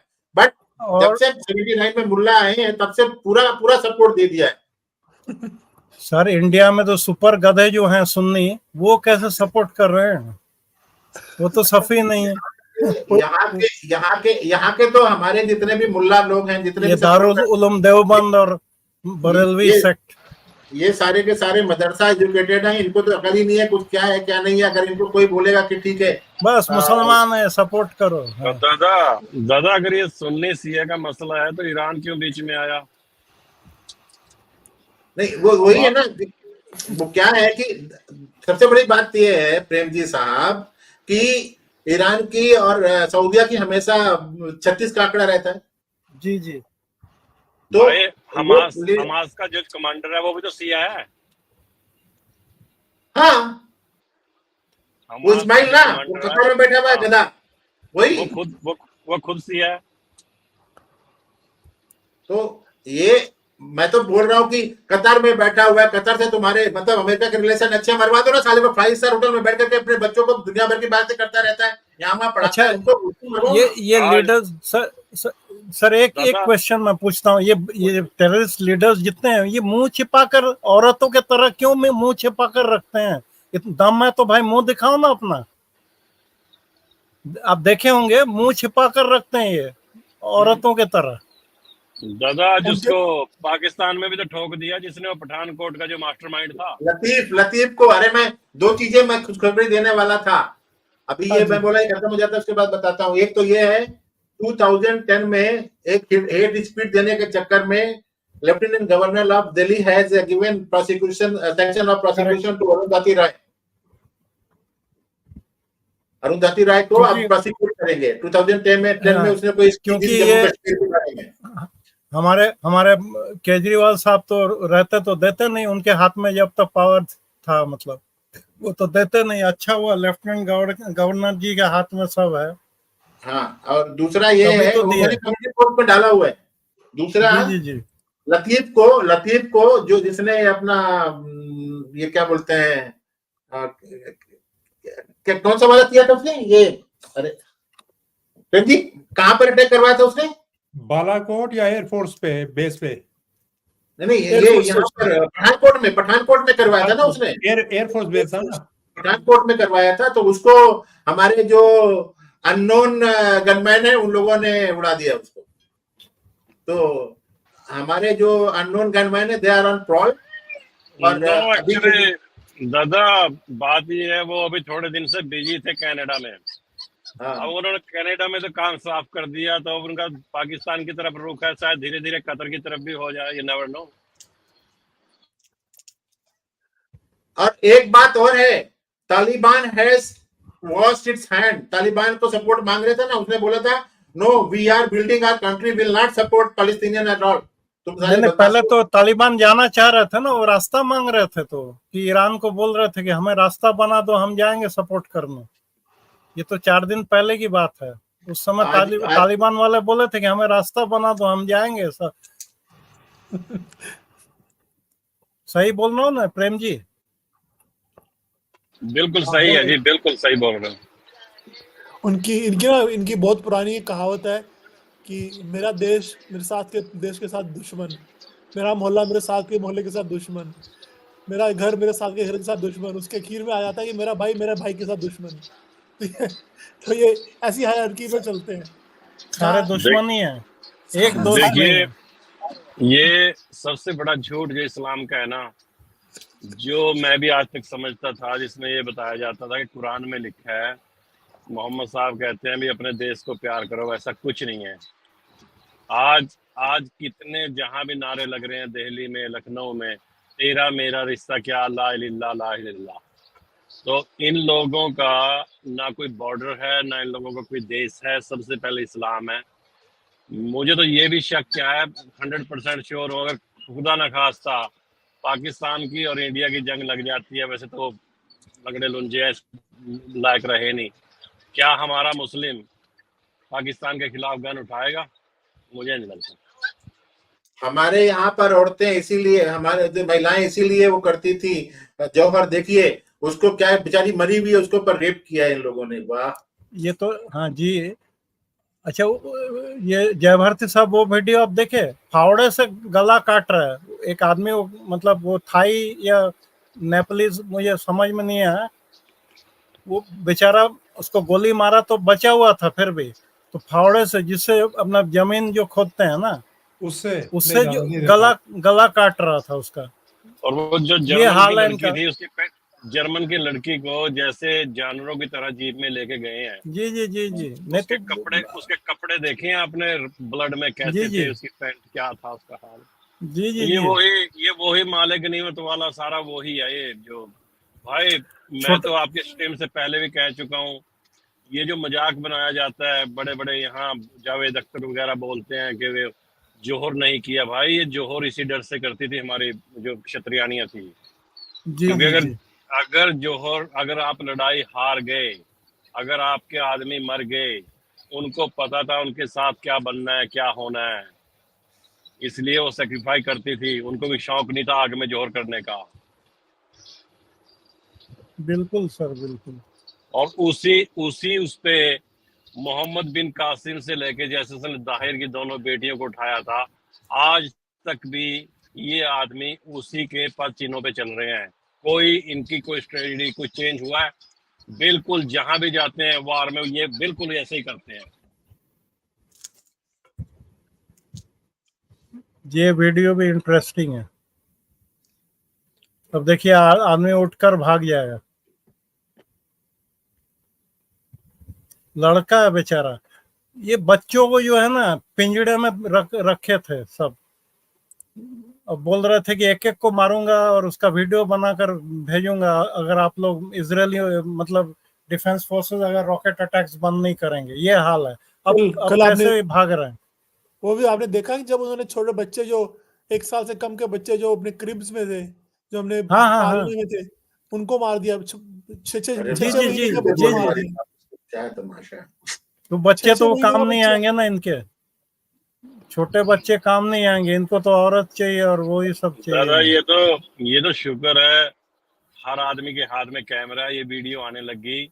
नहीं तो ये लोग सेफ्टी पता क्या दिखाते थे, एक बच्ची और एक औरत फिलिस्तीनी को रोते हुए दिखा देते थे लोगों से सेफ्टी लेने के लिए। देखो इजरायली वाले क्या कर रहे हैं, बच्चों को मार रहे हैं, तो औरतों को मार रहे हैं। हाँ तो जी जी बिल्कुल सर। ये जो इनकी हैवानगी है ना, ये जो अब हर आदमी के उसमें घूम रही है इनकी वीडियो सेल फोन में, ये इनकी हैवानगी आप लोगों को दिखाई दी। नहीं तो मेरे जैसा तो ये सोचते थे, जब बच्चे का मुंह देख रहे थे, यार फिलिस्तीन के बच्चों के साथ तो बहुत बुरा हो रहा है यार, ये औरत रो रही है। बस 3 पिक्चर दिखाते थे, 2 औरतें अपने बाप को जफ्फी डाल के रो रही हैं और एक छोटा बच्चे को बंदा लेके एम्बुलेंस की तरफ भाग रहा है जो मरने वाली है। बस इतने में सीना रो। यही लड़कियां आप देखे होंगे प्रेम जी वीडियो, हाथ में AK-47 वगैरह लेकर जो है चिल्ला रही थी, खूब कूद रही थी पहले दिन। अपने बाप के कंधे पे बैठी थी। हाँ, एक छोटी सी बैठी थी। हाँ, छोटी सी लड़की हाथ में बंदूक लेकर अल्लाह अकबर कर रही थी। हाँ। अब जैसे ही अब तो देखो मेरे ख्याल से गाजा पट्टी को तो ये साफ ही करके छोड़ेंगे जिस हिसाब से चल रहे हैं। नहीं अब और आधा साफ हो ही गया। देखिए मेरे भाई, देखो एक बात देखिए इस कंट्री की, ये लोग ब्रेव तो है ही।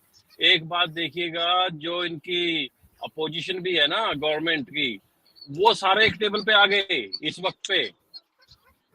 सारी अपोजिशन एक टेबल पे है।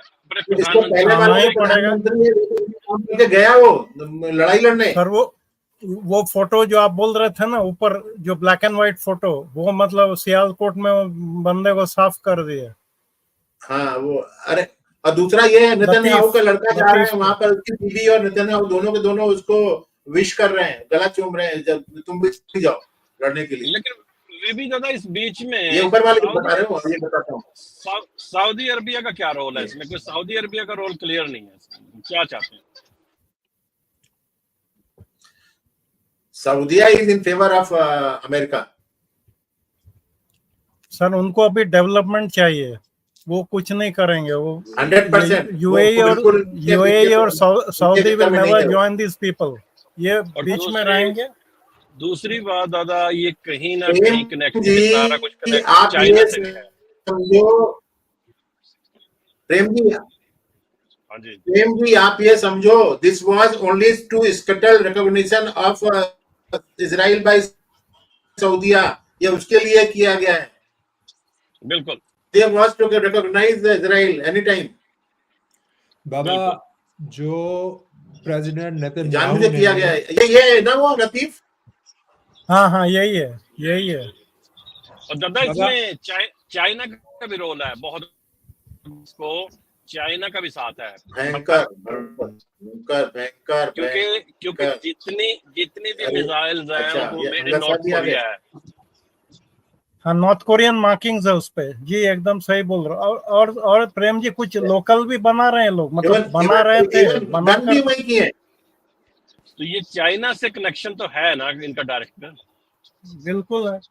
विपी दादा, आपने प्रेसिडेंट नेतन्याहू की स्टेटमेंट सुनी थी दूसरे दिन कि आज के बाद Middle East will not be the same, it will change. तो this is kind of Saudi Arabia के लिए रीड बिटवीन द लाइंस, क्योंकि ये जो अगर यमन को इजराइल ने अगर सपोर्ट शुरू कर दिया किसी तरह से भी, किसी ने, क्योंकि यमन और उनकी चल रही है ना सऊदी की, यमन को क्या चाहिए? वही चाहिए जो हमास के पास है। तो ये यमनीज भी जो हैं ये इनकी नाक में दम कर देंगे।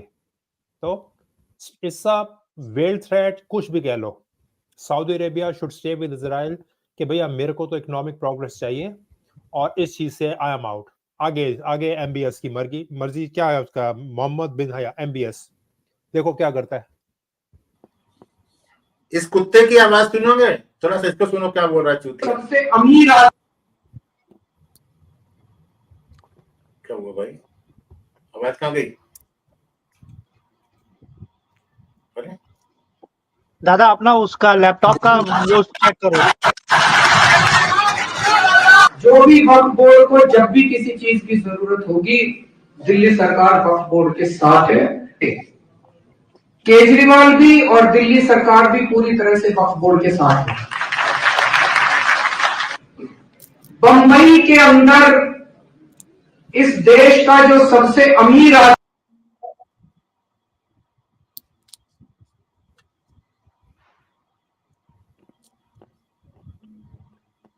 ये आवाज क्यों चली है? वो उसमें कुछ गड़बड़ है, वीडियो में कोई गड़बड़ है। अच्छा तो ये बोलना चाह रहा है कि अम्बानी का मकान जो है दे दो मुसलमानों को। मुसलमानों को दे दूंगा, मैं आऊंगा पावर में दे दूंगा उसको, बोल रहा हूँ। इसका बाप का है ना, इसका मकान क्यों नहीं दे दो? तो इसके चमचे को पकड़ लिया ना कल, अमानुल्लाह को लिया ना, उठाया ना उन लोगों ने। तो दादा जो यहाँ के इतने आदमी सपोर्ट कर रहे हैं, तो भाई साहब गाजा पट्टी पे जाके सपोर्ट करो ना।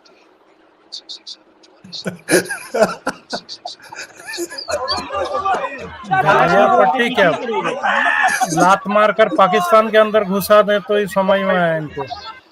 गाजा पट्टी में भी पानी पीने को नहीं है, उनके यहाँ पानी नहीं है, बिजली नहीं है, खाना भी खत्म हो जाएगा, पानी बिल्कुल खत्म हो गया। दादा देखो, मैं इसकी हिस्ट्री जानना चाहता हूँ। ये गंदी औरत जो है ना, ये बहुत ही बेशर्म है एकदम। ठीक है, धीरे धीरे क्रैकडाउन इन पे होने दो। दादा ये पैलेस्टाइन की हिस्ट्री जानना चाहता हूँ। जब इस्लाम था भी नहीं, जब क्रिश्चियनिटी भी नहीं थी, इजराइलाइट्स तो वहां तब से रह रहे हैं। हमेशा से रह रहे हैं। सही बात है ना दादा, गलत तो नहीं कह रहा? जी उस जी जगह का नाम सही इजराइल था पहले। तो इनका क्लेम कैसे हो गया भाई? जैसे इन्होंने पाकिस्तान पे क्लेम कर लिया। इवन कुरान में भी कई बार, कुरान और हदीसों में भी इनका जिक्र है, सन ऑफ इजराइलाइट्स। वो क्या है? वो यही तो है। असल में पैलेस्टीनियंस जो है ना, अरब भी नहीं है। जैसे जॉर्डन के लोग भी अरब नहीं है, लेबनान और सीरिया के लोग भी अरब नहीं है। इन दादा सब की कल्चर खत्म हो गई है। ये तो सबको मालूम है कि चाय से ज्यादा केतली गरम है। यहाँ के मुसलमान भी एकदम प्योर ब्रीड है। ये भी मर गया, हाँ, ये भी अबेद सब अल फतह दुहान, अबेद अल फतह दुहान, फाउंडिंग इसको हमास मेंबर, ये कौन है? एलिमिनेटेड। इसको मिलके 72 हो रहे हैं या नहीं? जी जी मिल जी। गई, घूम रहा है, गोदी में लेटा है। तो इनको तो अभी सर pastor ऐसे भी होगा। मारने से बनता है ना, क्योंकि इनका मकसद ये जीवन का मकसद ये है कि जितना जल्दी ऊपर जाए और हुरे मिल जाए उतना ही अच्छा। तो पहले ही मार देना चाहिए ना भाई, दादा जल्दी जो रास्ता बाहर साफ बैठे कर कोला दो। में उनको कौन मारेगा? दादा देखो, मैं क्या बताऊं, अब ये देखो। हाँ, two Israelis alive, burn two Israelis alive. These Israelis alive. These photos are from the entrance of a car of A civilian car of attempted. civilians attempted to escape. Hamas didn't even let them go. Hamas intellectual supporters will call this fake and ask for DNA evidence and fingerprints. बाप रे, जलने के बाद कौन से fingerprints मिलेंगे? इसीलिए तो मांग रहे हैं ना, सबसे जो चीज नहीं मिलेगी। सबसे मुश्किल जो काम है ना फोर्स के लिए इजराइल के, इनको चिन्हित करना बड़ा मुश्किल है, क्योंकि आम पब्लिक जैसे दिखाई देते हैं ना, तो इनके कोई यूनिफॉर्म और देखिए ना, babies were decapitated, women were raped, murdered. देखो प्रेम दादा, सबसे मेन चीज क्या है कि जो टेररिस्ट है और जो नॉर्मल आदमी है, they are on the same frequency. ठीक है, तो आपको डिफरेंशिएट करने की मुझे नहीं लगता जरूरत है, लेकिन दुनिया अभी तक ये समझती नहीं है कि जो आदमी बंदूक पकड़े हुए और जो नहीं पकड़े हुए, दोनों एक ही फ्रीक्वेंसी पे घूम रहे हैं। और दूसरी बात, मैं तो हैरान हुआ, मुझे नहीं पता था फिलिस्तीन में कोई भी यहूदी नहीं है, और उसमें इजराइल में 18% मुस्लिम है। सब नौकरी कर रहे हैं वहां तो, और फिर वर्क परमिट देते हैं काम करने के लिए। ज्यादा मतलब क्या बोलूं मैं, ज्यादा सहानुभूति दिखाना भी ठीक नहीं है, इसीलिए इंडिया को भी समझना चाहिए। इंडिया तो आज तक पे भाई, वो कांग्रेस का लीडर है, क्या नाम है उसका, मैं नाम भूल गया, एमपी, वो सरेआम ऑन एयर कह रहा था कि भी उसका इंटरव्यू ले रही है, तो वो बंदा कहता है ठीक है, हम फिलिस्तीन के साथ बंदूक लेके तो नहीं लड़ सकते इजराइल के खिलाफ, लेकिन कुछ उनको, हमें जो असली मुस्लिम है उनको फाइनेंशियली सपोर्ट करना चाहिए उन लोगों को। मैंने क्यों नहीं लड़ सकते भाई, चले जाए ना। रोका किसने? वीजा बंद हो गए हैं, क्या बंद हो गया है भाई या दिक्कत, जमीन नहीं है इंडिया के बाहर जिससे? भाई दिक्कत ये है इंडियन मुस्लिम्स के लिए कि अगर वो लड़ने गए वहां पे, उनको लड़ने नहीं, उनको उनके पखाने साफ करने की ड्यूटी दी लगी, जो कि इनको आईसिस ने दी थी। ये इनका स्टैंडर्ड है। यही था ना, जो आईसिस में गए थे केरला वगैरह से, जो वापस आया, फिर वो लड़कियां वापस आना चाह रही थी ना, रो कर कि हमें बचा कर ले जाए। दादा इंडियन मुस्लिम जो गए थे आईसिस ज्वाइन कर रहे, उनको तो टॉयलेट साफ करने की, क्या तुम टॉयलेट साफ करो, तुम्हें क्या जाके जी जी जी। और यजीदियां लड़कियों के चक्कर में गए थे।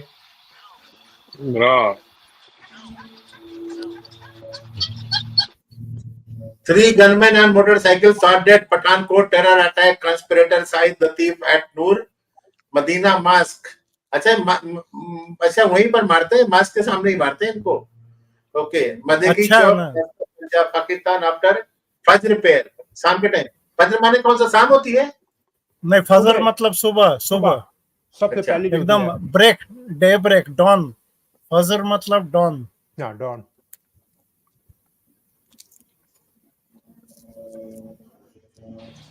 वैसे दादा एक बात है, जैसे मेरे ख्याल से 1500 अब तक इन्होंने किए हैं, हमास के जितने मरे हैं वहां पे गाजे 1500 थे, 1556 के 1557। अगर कल तक 1500 ये रिपोर्ट ज्यादा हो गए होंगे। रात में तो इन्होंने वो फास्फोरस बम भी मारा उनके ऊपर। लेकिन बात ये है कि इतने हुरे आगे तैयार भी बैठी हैं। वो तो जितने जाते हैं उतनी बहत्तर पैदा जाते हैं वहां पर। अल्लाह के पास ताकत है, 72 और बना देता है वो। नहीं, 1500 मल्टीप्लाई 72 करना है ना, तो कितनी भी, ये तो बहुत औरतें बन गई।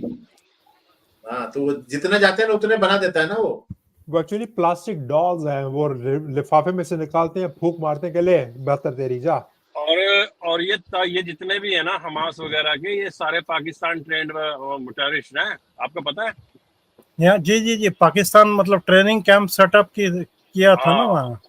वहीं पे हुए हैं ये ट्रेंड। और एक बंदा, शायद वीवी दादा ने देखा होगा, उसकी वीडियो आई थी, उसको वो सुसाइड बम्बर था, उसको पकड़ लिया था, उसने स्टील का अंडरवियर पहन रखा था। अगर मेरे पास वीडियो, उससे पूछा बेवकूफ से पूछा कि तूने स्टील का अंडरवियर क्यों पहन रखा? कहता मैं चाहता हूँ मेरा ये सामान डिस्ट्रॉय ना हो, मेरा सामान मुबारक, क्योंकि मुझे 72 फूड्स के पास जाना है। तो मतलब ये तो जाहिलता है इनके दिमाग में।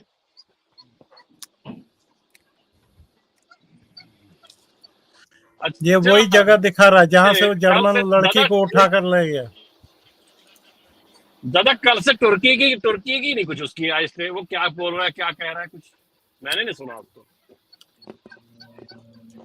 अभी क्या बोलूं मैं, ओपन स्ट्रीम में गाली दूंगा तो आप लोगों को बुरा लगेगा। वो तो मादर चोद है। ये शायद वो जर्मन लड़की है, ये वो जर्मन लड़की है जी, जिसकी डेड बॉडी थी उसमें। आपने एक दूसरी वो देखी थी जिसमें जीप के पीछे उसने एक लड़की को निकाला, बाल पकड़े, ये वाली। हाँ, ये दादा, ये वो जर्मन लड़की है डेफिनेटली। एक लड़की वो कैपरी या कुछ पहनी थी या जीन्स, मतलब पूरा खून से भरा हुआ, सामने मतलब पैर के ऊपर एक कट भी नजर आया मुझे। उसको जीप में डालते हैं। तो दादा उस समय जिंदा थी, फिर बाद में वही मरी हुई दिखाई दी। फिर जिस लड़की को उन्होंने जीप के पीछे से निकाल के पिछली सीट में डाला, उसकी जहाँ पे बम्स में जो ट्रैक सूट का कितना लाल था, या तो शी डिफेकेटेड या उसका गैंग रेप किया फ्रॉम देयर। नहीं, खून था सर, आप देखिए थोड़ा खून। दादा इनके गैंग रेप की भी जो है वो वीडियोस अवेलेबल है हमास की ही ऑफिशियल वेबसाइट पे। ये लोग जानबूझकर दिखाते हैं ना कि उनके लिए सर्टिफिकेट है, बड़ा एंजॉयमेंट है ना, सर्टिफिकेट है। बिल्कुल। ये देखो, sad news from Pakistan, no fuel for PI flight as people suffer. Wow, साले लड़ेंगे हमारे से। दादा कितने का लोग मारे हैं इन लोगों ने, इजराइल में कितनी कैजुअलिटीज हुई हैं? अच्छा दादा एक चीज बताओ, ये लोग सब फेल क्यों हो रहे हैं इनको टैकल करने में? रीजन क्या है कि ये रिपीट करते रहते हैं, लेकिन ये कभी डरते नहीं है रिपीट करने से। सर एक रीजन तो ये है कि अंदर कुछ लोग घुसे हुए हैं जो इनको सपोर्ट करते हैं। नहीं दादा, मेरा कहने का मतलब ये है, क्या ऐसा करा जाए जो ये बंद हो जाए? ऐसा क्या चीज हो सकती है? जितना जल्दी डिस्पैच करें ना ऊपर, उतना ही। इनका प्रदीप इतनी बार तुम बोल चुके हो कि इनका क्या रहता है। ये तो बोलते हैं मरने के बाद ही दुनिया है ना, तो मरने के लिए पैदा होते हैं। तो जब तक इस्लाम धर्म को खत्म नहीं करोगे तब तक तो ये होता ही रहेगा। हाँ, वो कोई धर्म तो है ही नहीं, वो तो धर्म ही नहीं है ना, उसमें कौन सा धर्म का बात है? दादा इसमें दो चीजें हैं। ये रेप को एक हथियार के तौर पे यूज करते हैं, ठीक है। इन्होंने, आपने वो देखा होगा जब इन्होंने 71 में हमला किया था बांग्लादेश पे, उसमें भी रेप हुए थे। जब इन्होंने 48 में कश्मीर में हमला किया था, वहां भी रेप और लूटपाट हुई थी। ये कॉमन फिनोमेना है, शुरुआत से आज तक भी ये चलता आ रहा है। लेकिन इनकी औरतों को डर नहीं होता कि अपोनेंट जो है हमारा रेप करेंगे, गैंग रेप जैसे ये लोग करते हैं। डर इसलिए नहीं होता सर कि एक तो मतलब गंदे चीज खाते हैं और फिर साफ सुथरा रहते नहीं है, तो उनको मालूम है कि हम गंदे लोग हैं, जल्दी कोई छुएगा ही नहीं हमें। प्रदीप मैं दो चीजें बोलूंगा। डर नहीं रहता ना प्रदीप, प्रदीप मैं 2 चीजें बोलूंगा। तुमने कहा कि इनकी औरतों को देखो, एक पीछे शुरू हुआ थूक जिहाद कि मुसलमान खाने में थूकता है, ये बात मैंने पहले भी बोली थी। अगर हिंदू के कब्जे में कोई मुसलमान वो है, हिंदू उसको पानी देगा, वो कभी नहीं थूकेगा, उसके खाने में कभी नहीं थूकेगा। क्यों? क्योंकि हमारा कॉन्सेप्ट है कि इसमें भी हमारा वो है, कैसे जैसे अन्नपूर्णा कहते हैं, तो जिसने हमें खाना दिया है उसमें हम कैसे थूक सकते हैं? आप हमारा सोचने का तरीका देखो, हम चाह के भी उसमें थूक नहीं सकेंगे, ना पानी में ना खून में। ठीक है, एक बात हो गई ये। अरे दूसरी यार क्या हो गया, दूसरी बात मेरे, हाँ दूसरी बात मैं बताता हूं। आपने बोला इसका सोल्यूशन क्या है, मैं आपको महाभारत की तरफ लेके चलता हूं।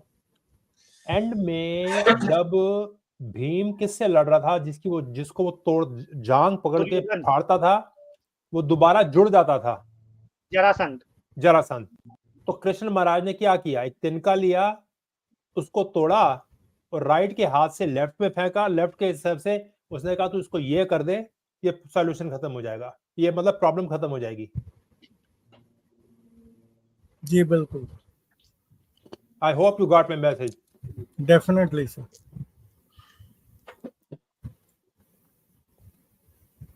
दादा इनको अभय प्रदान रहता हमेशा कि सामने वाला ये ब्रुटैलिटी नहीं करेगा हमारे साथ, हम हमेशा करेंगे, हम करेंगे बस।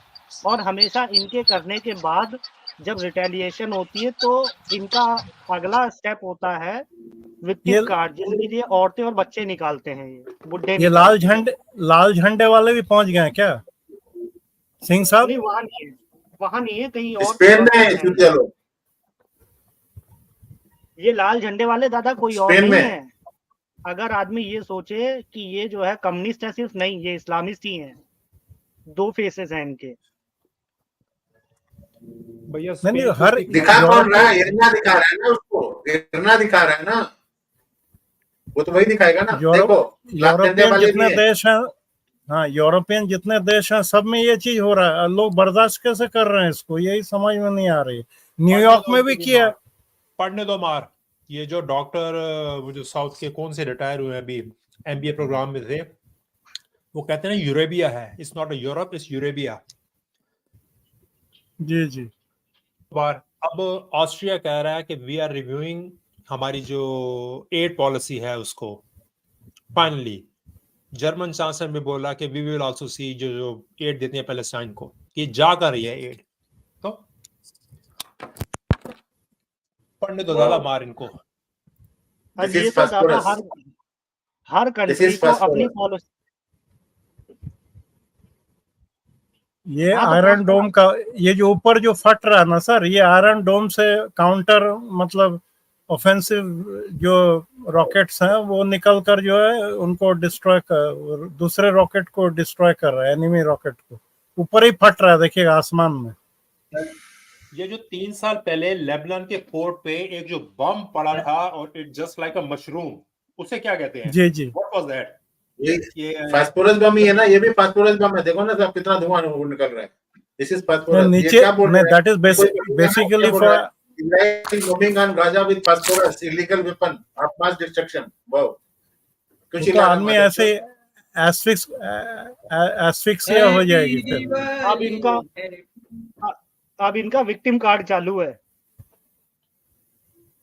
तब कोई नहीं आया था जब वो हमास हमला कर रहा था, 5000 रॉकेट मारे थे, इतने लोग मारे थे, इतने लोगों के रेप हुए, बच्चों के गले काट के, 9 महीने के बच्चों के पहले गले काटे गए, उसके बाद जलाया गया। नहीं फिर ये जिसको मार रहा है ना, उसका फोटो, उसका फोन छीन कर वीडियोग्राफी करके फिर उसके बेटे को या कोई रिश्तेदार को वो भेज रहा है फिर फेसबुक पे या कोई माध्यम से। नहीं, अगर फेसबुक लाइव कर रहे हो, एक्चुअली फेसबुक पे डालता है, जिसके ग्रैंड मदर को मारते हैं ना, फेसबुक पे डालते हैं उसको, वो फर्श पे पड़ी है। ये लेडी भी यही बात बोल रही है। हाँ यही है जी, वो यही है। दादा किसी को भी डराना है, जब कोई आदमी सामने वाला जो चीज करता है आप उससे भी ज्यादा ब्रूटली सेम चीज उसके अगेंस्ट तो करो। ये इन लोग औरत है क्या? मुंह ढक कर क्यों मतलब? यजीदियों ने भी जो पकड़ा था जब, तब ये बुर्का पहन पहन के भागे थे ना, लिपस्टिक लगा लगा के, जी तब सारी मर्दानगी धरी रह गई थी।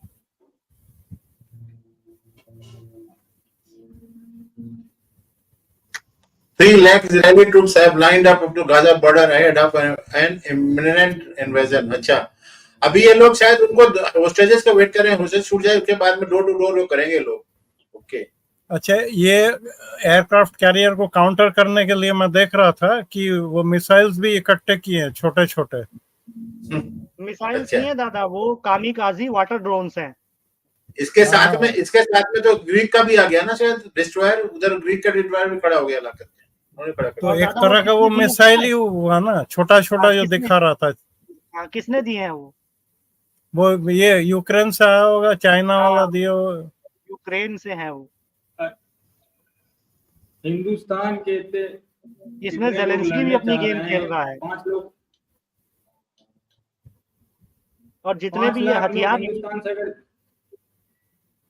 बोलो मैं कह रहा हूँ कि 5 लाख लोग अगर हिंदुस्तान से इंपोर्ट कर लेना है जवान, तो फिलिस्तीन की पूरी नस्ल बदल जाएगी।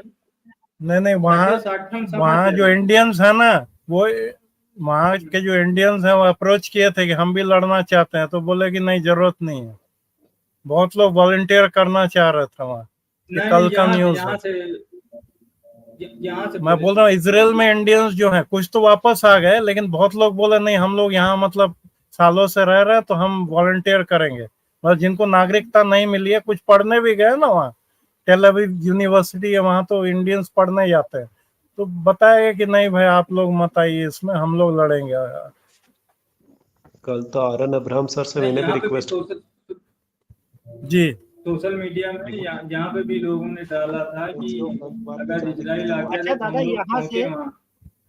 यहाँ से लोग जाने को तैयार हैं, ठीक है, लेकिन यहाँ के मुसलमान जाने को तैयार नहीं है।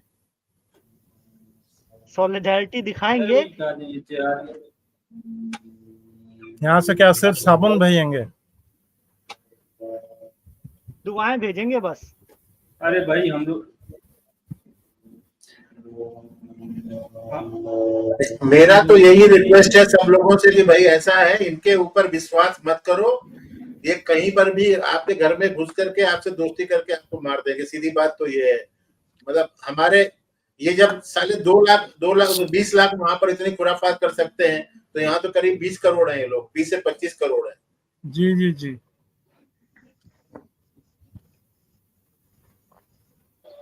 पहले दादा लिब्रांडू टैकल करने पड़ेंगे।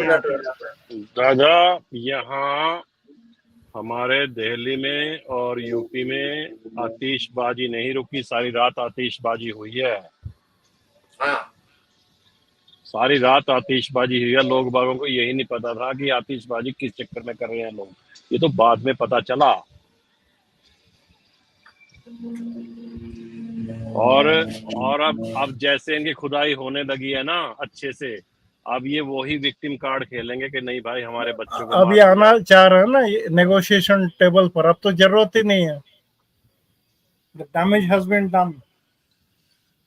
नहीं, चक्कर ये है कि देखो शुरू इन्होंने की है, अब ये लोग क्या कह रहे हैं कि हमारे तो AK-47 थी भाई, जब दूसरा बंदा लड़ने आएगा, वही भिंडरा वाली बात है। जब साले की गांड की खुटाई हुई, फिर वो कहते हैं हमारे पास तो राइफल थी, वो बम लेके आए। भाई लड़ाई में ये नहीं होता कि आपके पास डंडा है मैं भी डंडा ही लेके आऊंगा, ऐसा नहीं है। जी जी, ऐसा नहीं है। वो कहते थे हमारे पास 2 नाली बंदूक थी, हम उससे लड़ रहे थे, मिलिट्री यहाँ टैंक लेके आ गई। भाई ऐसा ही होता है, that's the rule of the war. Prem ji, और आपको एक और बात बताऊं हाँ, कि इजराइल वालों से पिछले 2.5 साल से ये कह रहे थे कि हमने वायलेंस छोड़ दी है, हम बड़े प्यार में बिलीव करते हैं, आप हमें हमारी इकोनॉमिक एक्टिविटी ऊपर करें, हमारे यहाँ यूनिवर्सिटियां बनाए, हॉस्पिटल बनाए। और अब पता चल रहा है कि उसी यूनिवर्सिटीज और हॉस्पिटल के बीच में ये हमास वाले ट्रेनिंग कर रहे थे। भाई ये सांप हैं, स्पोलिए हैं, स्पोलिए, ठीक है, ये स्पोलिए हैं। 2000 टेररिस्ट ने ट्रेनिंग कर ली वहां पे। अरे जी जी ये बाजवा जी ये बताइए, ये किस गुरु जी ने कहा था, ये गोविंद जी ने कहा था कि किसी और ने कहा था कि वो तेल को वो हाथ को तेल में डालो फिर तिल में डालो, जितनी ये हाँ गुरु 10वें पिता गुरु गोविंद सिंह ने कहा था कि अपनी तिल हाँ बाजू को तेल में डाल के और उसको तिल पे वो लगा लो, तो फिर भी इनका वो ना करो। तो ये गुरु गोविंद सिंह जी ने कहा था। जितने तिल चिपक जाए उतनी इन बार भी बोले तो भरोसा नहीं करना। ना ना ये कहा था उन्होंने, बिल्कुल सच थी ये बात। हाँ, तो वो इसका समझ गए थे। मतलब ये है कि कभी भी ना भरोसा करें। भाई हरि सिंह नलवा ने जैसे टिट फॉर टैट करना शुरू किया, बिल्कुल सरेंडर हो गए। दादा एक ही इलाज है टिट फॉर टैट ही, जो ये करे आप ब्रुटैलिटी इनसे डबल करो, 2 गुना करो, 4 गुना करो, 10 गुना करो। रूरल एरियाज में इसी वजह से तो ये शांत रहते हैं, ज्यादातर शहरों के हिंदू धिम्मी बने हुए हैं। वही तो गांव आजकल देहात हमारे में मोदी जी भी यही कर रहे हैं ना, अपीजमेंट बड़ी जगह पे।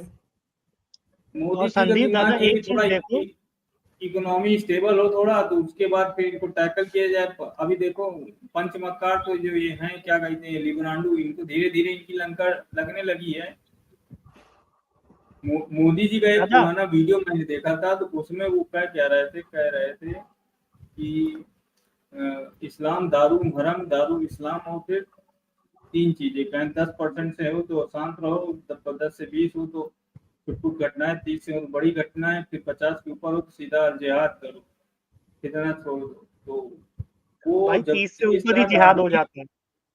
हाँ, तो इस तरह का जब जिसको डॉक्ट्रिन मालूम है तो वो भूला नहीं है अपना मोटिव। और वो उस समय जब बोल रहा था, जिस समय मैं 4-5 साल का भी ना रहा हूँगा, तो कहने में मतलब ये है कि मोदी जी, योगी जी भी अभी बोल रहे थे कि यार सभा जैसी संस्थाएं आगे आए और घर वापसी का प्लान चलाएं। फुल इतना नहीं बोल पा रहे हैं क्योंकि इलेक्शन भी है और थोड़ा सा समझ ही रहे, थोड़ा इंटरनेशनल बर्डन भी हो जाता है, वही चीजें हैं। अरे और ये देखिए, अपना संविधान खुद ही लिब्रांडू है ना।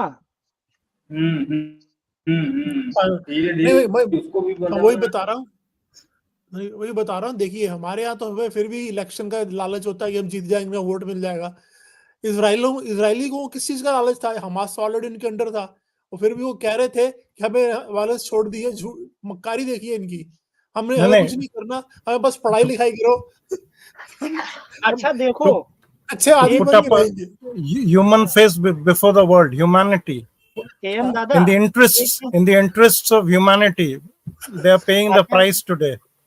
दादा आप ये जी देखो, इजराइलियों ने भरोसा करा, जबकि इजराइलियों की और इस्लाम की दुश्मनी ही इसी चीज पे है। इसी तरीके का मुआहदा हुआ था शुरुआत में। तो हमारा भी यही हाल है ना, क्यों तो हमारा सही भी लगे, यही हाल 1400 है। साल पहले इनके पैगंबर मोहम्मद के टाइम पे ऐसा ही मुआहदा हुआ था, ऐसा ही एग्रीमेंट हुआ था, जिसे इन्होंने ब्रीच किया था खुद। और बोलते क्या है कि इजराइलीज ने ब्रीच किया, खुद ब्रीच किया, जब पावरफुल हो गए ब्रीच करके उनके ऊपर हमला कर दिया। ठीक है, अब वो इतना पुराना जो है 1400 साल पहले भी इसी टाइप का एग्रीमेंट हुआ था। जब इन्हें मालूम है कि इनकी ब्रीच करने की आदत है, एग्रीमेंट कभी नहीं टिकेगा। इनकी दुश्मनी ही उसी वाले एग्रीमेंट के बेस पे है, और कोई इनकी दुश्मनी का कारण नहीं है। अरे भाई कुरान में लिखा हुआ नहीं है कि वो बनी इजराइल और यहूदी तुम्हारे कभी भी दोस्त नहीं हो सकते, वो काफिर रहेंगे। अगर तो मैं उनसे तुम कम हो, वही लड़ तो नहीं बता रहा सकते हूँ तो उनसे अवगढ़ भाई, संधि वो करो। दुश्मनी वो दुश्मनी है किस वजह से? वही वाला कॉन्ट्रैक्ट जो मैं बता रहा हूँ ना, हुआ था, एग्रीमेंट इनका हुआ था, उसी के बेस पे ये दुश्मनी है। मैं तो तुम्हें बेस बता रहा हूँ सारी दुश्मनियों का, यहूदियों की और मुसलमानों की बेस ही वही कॉन्ट्रैक्ट है, 1400 साल पहले जो हुआ था। मैं तो एकदम जड़ पे चला गया कि ये इसका कारण है दुश्मनी का। इसीलिए आप देखोगे, क्योंकि वो उस कॉन्ट्रैक्ट से आ रही है दुश्मनी, इसलिए दुनिया के किसी भी पार्ट में अगर मुस्लिम होगा, उसका यहूदी दुश्मनी होगा, भले उसने कभी पूरी जिंदगी में नहीं देखा हो। जय भारती साहब, जो आप लिंक दिए वो देखें क्या हम लोग? बिल्कुल, देखे मैं हैं वही क्या? कहना, हाँ आपने शायद मेरे टेलीपैथिकली यू रेड में, मैं अभी कहने वाला था यार, लिंक देते हैं जी वो। जी गैब्रियल देखो बताएगी हिस्ट्री कि उन्होंने क्या गलती की। प्रदीप भाई जरा मदद करें सर। हाँ दादा, तो लेकिन लिंक तो नहीं है ना। नहीं, प्राइवेट चैट में है। अच्छा, ये नहीं है दादा, प्राइवेट चैट में देख रहा गाजा हूँ। पट्टी की पॉपुलेशन कितनी है? हाँ अब आया। गाजा पट्टी पॉपुलेशन नहीं, कितनी है? एक तो बाजवा साहब भेजे हैं, एक जय भारती साहब भी भेजे थे। नहीं जय दादा कॉपी करके भेज दिया, वही ठीक है, अच्छा, ठीक है। सेम है संदीप दादा ने कॉपी करके भेजा, ठीक है। अच्छा अच्छा अच्छा। जी। गाजा पट्टी की पॉपुलेशन 20 लाख है और वेस्ट बैंक की 30 लाख, दोनों की मिला के 50 लाख। अरे इतनी तो कानपुर और लखनऊ से भी कम है। आधे बहुत कम है। लुधियाना लुधियाना की 60 लाख है। लुधियाना शहर की 60 लाख है। तो वही चीज ना। हिंदुस्तान के 2 शहर भी नहीं है ये लोग। वहां पहुंच जाए मूत के बाद देंगे। सही कहा, बताओ। यही है ना दादा? हाँ यही है। On political correctness. Hi, I'm Steve Inman with Resist Mainstream, covering the news you won't see in the mainstream media. Don't forget to subscribe, like, and hit the notification bell to stay up to date with our latest videos. Well, Bridget Gabriel shared a couple words when an American Muslim student started asking an off-topic question about Muslims being आवाज कैसे peaceful. चली गई? Well, the topic at hand that was being discussed was all about the killings in Benghazi. Take a look at Bridget Gabriel's response while taking a smack at political correctness. Peace to you all. My name is Saba Ahmed. I'm a law student at American University.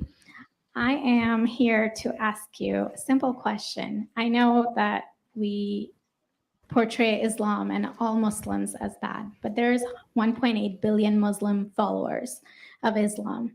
We have 8 million plus Muslim Americans in this country, and I don't see them represented here. But my question is, how can we fight an ideological war with weapons? How can we ever end this war? The jihadist ideology that you talk about, it's an ideology. How can you ever win this thing if you don't address it ideologically? Great question. I am so glad you're here, and I am so glad you brought that up because it gives us an opportunity to answer. What I find so amazing is since the beginning of this panel, which we are here about Benghazi attack against our people, not one person mentioned Muslims. We are here against Islam, or we're launching war against Muslims. We are here to discuss how 4 Americans died and what our government is doing. We were not here to bash Muslims. You were the one who brought up the issue about most Muslims, not us. And since you brought it up, allow me to elaborate with my answer. There are 1.2 billion Muslims in the world today. Of course, not all of them are radicals. The majority of them are peaceful people. The radicals are estimated to be between 15 to 25%, according to all intelligence services around the world. That leaves 75% of them peaceful people.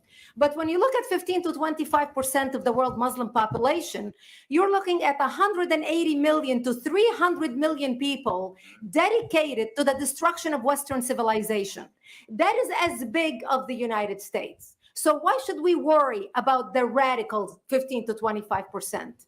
Because it is the radicals that kill, because it is the radicals that behead and massacre. When you look throughout history, when you look at all the lessons of history, most Germans were peaceful, yet the Nazis drove the agenda. And as a result, 60 million people died, almost 14 million in concentration camps, 6 million were Jews. The peaceful majority were irrelevant. When you look at Russia, most Russians were peaceful as well. Yet the Russians were able to kill 20 million people. The peaceful majority were irrelevant. When you look at China, for example, most Chinese were peaceful as well. Yet the Chinese were able to kill 70 million people. The peaceful majority were irrelevant. When you look at Japan prior to World War II, most Japanese were peaceful as well. Yet Japan was able to butcher its way across Southeast Asia, killing 12 million people, mostly killed with bayonets and shovels. The peaceful majority were irrelevant. On September 11th in the United States, we had 2.3 million Arab Muslims living in the United States. It took 19 hijackers, 19 radicals to bring America down to its knees, destroy the World Trade Center, attack the Pentagon, and kill almost 3,000 Americans that day. The peaceful majority were irrelevant. So for all our powers of reasons and us talking about moderate and peaceful Muslims, I'm glad you're here. But where are the others speaking out? And since you are the only Muslim representative,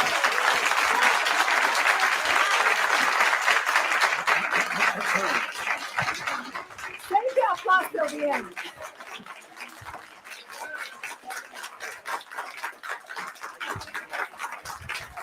Thank you. Good diplomacy.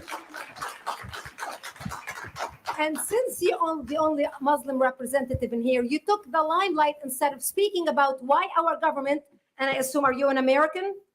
You're an American citizen. So as an American citizen, you sat in this room and instead of standing up and saying a question or asking something about our 4 Americans that died and what our government is doing to correct the problem, you stood there to make a point about peaceful, moderate Muslims. I wish you brought 10 with you to question about how we can hold our government responsible.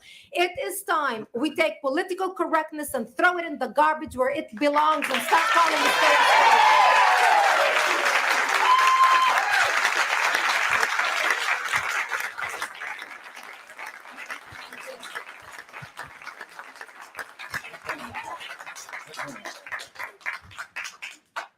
इसके बारे में इसके बारे में did you want to respond to the एक minute pause करना you go ahead comment. Thank you for your responses. And I do really hope that other Muslims will start showing up at these conservative forums. But, you know, as a peaceful American Muslim, I would like to think that I'm not that irrelevant. I'm just as much an American, and I'm very deeply saddened about the lives that were lost in Libya. And I hope that we will find justice for their families. But I don't think that this war can ever be won by just the military. You have to address them. You have to bring Muslims to the table to address this. I think everyone agrees that it can't be won just militarily, and I think that everyone has said that. You tell me who the head of the Muslim peace movement is? I guess it's me right now, so thank you. Well, it's quite oh, sure, it was done with the best of intentions, bleeding hearts, and sparing feelings in the process. But has this taken us backwards to where we can't even discuss the issues at hand in the world without offending someone, or people living in fear of being called a racist simply for? इसका दादा कभी future में ना ये Gabriel Bridget का एक और video है जो लेबनान की हिस्ट्री है, कैसे लेबनान एक पीसफुल क्रिश्चियन कंट्री अपने टाइम का पेरिस, ये जो पिक्चर थी एन इवनिंग इन पेरिस, मुझको पहले हमारे इंडिया में कभी ऐसा होगा क्या जैसे ये हुआ? देखो, Harvard students group issued N anti-Israel statement, CEO want them black listed. हमारे इंडिया में कभी कर सकता है कोई कॉर्पोरेट हाउस? देखिए, अरे हमारे तो कॉर्पोरेट हाउसेस ने पैसे दे रखे हैं यूनिवर्सिटीज में अपनी वो बनाने के लिए। Millionaire hedge fund CEO Bill Ackman and several other businessmen leaders are demanding Harvard University release the names of the students whose organizations signed up a letter. आवाज नहीं आ रही है। आ रही है, आवाज आ रही है। क्या बात है, तुम्हारे को नहीं आ रही है? तुम तो पहले भी बोले आवाज नहीं आ रही। आवाज तो आ रही है, आपकी आवाज नहीं आ रही है। बहुत आ रही है जी, लाउड एंड आ रही है, आ रही है आवाज। प्रदीप, आवाज आ रही है। One should not be able to hide behind a corporate shield when issuing statements supporting the actions of terrorists. Ackman said in a post on X, formerly known as. दादा, मुझे बीबी दादा की आवाज नहीं आ रही, आपको भी नहीं आ रही। अरे आ रही है, लाउड एंड क्लियर है, ठीक है, हमें आवाज आ रही है।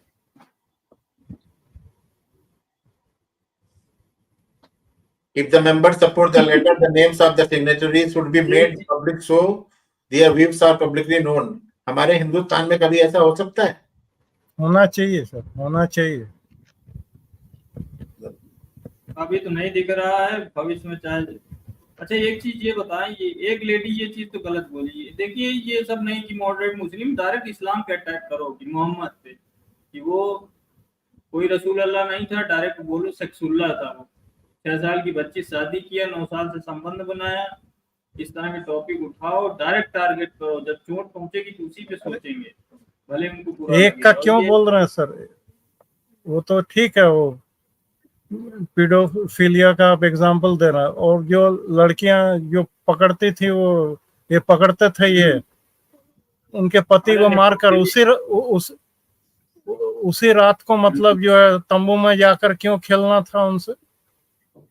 और वो जो नेक्रोफिलिया उसने किया अपनी मौसी की कब्र में जाके, और ये सब चीजें हाँ। डायरेक्ट उसी पे टारगेट करो कि वो कोई हाँ, वही सब करना चाहिए, तब इनको समझ में आएगा कि कितना मतलब साफ सुथरा इनका, ये कोई धर्म है नहीं, कोई धर्म नहीं है इसमें। गैंग है। अरे धर्म है ही नहीं, ये गैंग है, संगठन है लुटेरों का, डकैतों का गैंग, डकैतों का गैंग है, और मॉडर्न डकैत हैं अभी। मेरा तो एक ही रिक्वेस्ट है आप सब लोगों से कि जो भी अपना नेता जो है अगर मुसलमानों की सपोर्ट करता है, चाहे वो हिंदुस्तान के मुसलमान हो चाहे कहीं के मुसलमान हो, उनको आप कब किसी मतलब जिंदगी भर कभी उनको वोट नहीं देना है, खत्म हो गया बस। क्योंकि ये लोग उनके वोट के बल पर ही हमेशा बकवास करते रहते हैं और हमारी खिलाफत करते रहते हैं। They are our real enemy. मैं उनकी बात नहीं कर रहा हूँ जो मुसलमान है, जो मुसलमानों की सपोर्ट करते हैं उनकी बात कर रहा हूँ। जी एकदम सही जगह पे आप मतलब पकड़े हैं। और भी दादा, वो उनके बारे में क्या ख्याल है, चचा के बारे में, दिग्विजय सिंह के बारे में? अभी मेरे पास इतनी ताकत तो नहीं है, लेकिन अगर सामने मिल जाए तो उसके ऊपर बैचोद में किलो वाले जूते जो है वो मारूंगा। आपने उसकी वो वीडियो देखी है, वो जाकिर नाइक में गया था, वो देखी है, प्लेटफॉर्म पे गया था। हाँ। जी।